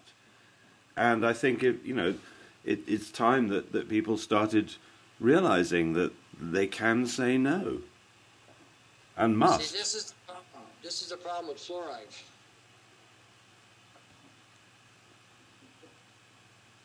I agree with what you're saying. I totally agree with what you're saying. I do not understand why they are not banding together. And the only thing I can conclude is that they are already owned lock, stock, and barrel by the drug industry, the pharmaceutical industry. That's the only reason why there's no retaliation. That's the reason why there's no rebellion. It's already owned by the corporate leaders of these industries. Yeah. That's the only reason. Look, it's like somebody going in your house and saying, well, you can't go in your own bedroom from now on because that is considered a historical place, even though that's your house. So, it's like, well, I'm going to do it anyways. No, you're not, and you just bought you out kind of thing. Look, under Article 13, you have in Europe, under the European Food and Safety Authority, probiotics are not considered you can't make any health claims on yogurt or any kind of probiotic. They say that there's no solid evidence or research validating this. Yet over here in the United States and Canada, we got all kinds of research saying this. Matter of fact, the Canadian government just okayed a product to go into the hospitals here called BioK. It's like 50 billion cell cultured probiotic. Now, under European Food and Safety, they're saying that has no merit. Go figure. Do you need to get that? Yeah, hold on a second. Hello? No. No, I didn't go. I would have pestered you until I got a hold of you. All right, talk to you later. Bye. So, I mean, that's the only thing. Like I said, you're and that's something you have to examine too. That when you don't see any kind of rebellious activity going on, And you have to question why. Why would they allow their industry to be undermined? And the only thing you can say, the only thing I can say at that point in time is it's because it's owned by they already owned it. The pharmaceutical industry's already owned these companies. Yeah. Yeah. No, I'm afraid you might be a bit right there. Like I said, the law is for the other side. If it's a bad law, if it's a law that's really undermining our access to health, life, and liberty, and freedom, and pursuit of happiness, or whatever, and you know what? In my humble opinion, then that law needs to be broken. Yes. You know, it needs to be broken. It needs to be violently broken.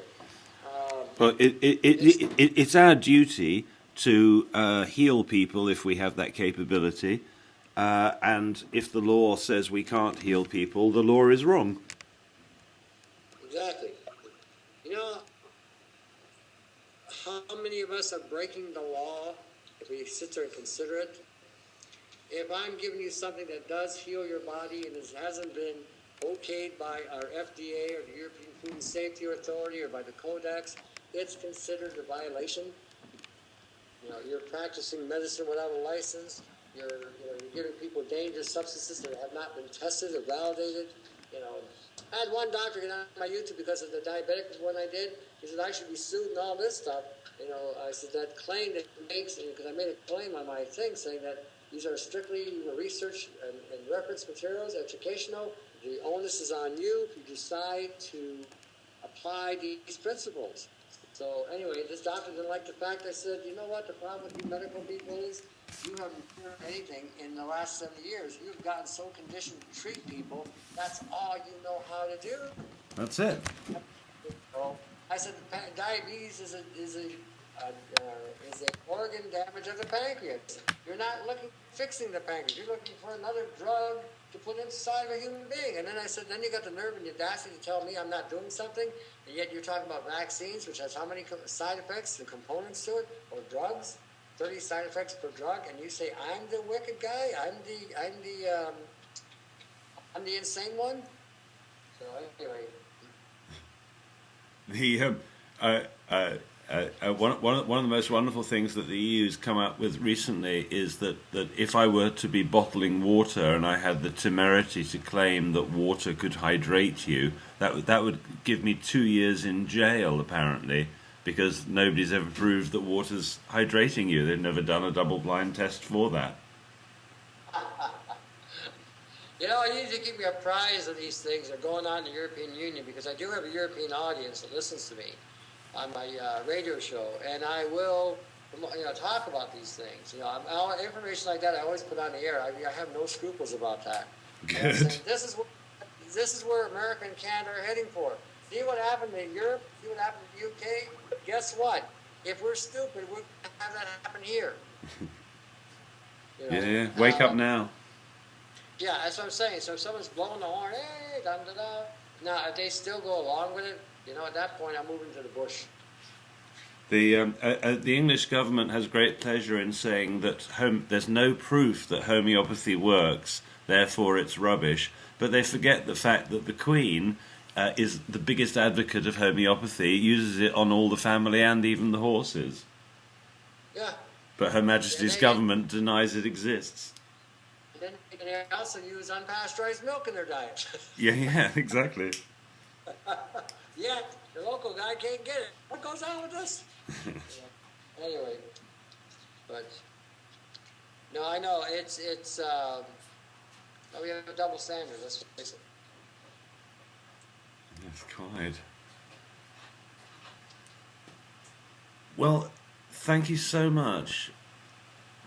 And if you ever feel like talking about other things when your camera's working again or whatever, do feel free. And if it's any use to you, I could post you some of my Fulvic because it's, having tried everyone that's on the market probably, it's just absolutely fantastic. So if you're into Shilajit, I could, I don't know whether you'd like some, but I could post you some if you want. Sure, no problem. I was going to say, listen, my Skype is on all the time. I'm invisible. I'm not invisible. I would never get nothing done. So if you ever want to ring me, ring me. We can chat about anything. You know, if you want to exchange ideas, or if you have a problem with something going on over there that might, you know, I might have some knowledge on to help you out, feel free. My webpage is at your disposal. Feel free to access whatever. Like I said, go to the Media Fire link. 200 references there. Knock yourself out. Well, that's fantastic. I'm already just working my way through your videos, which, you know, are clearly brilliant. So like I said, do not hesitate. Anything you haven't got on that page, feel free. Fantastic. Thank you so much. And I don't know if there is anything I could possibly do for you, but if you need anything done in England, I'm here. All right, sounds good. All right, listen, you have a good night, eh? Thank you. All the best. Take care. All right. Bye.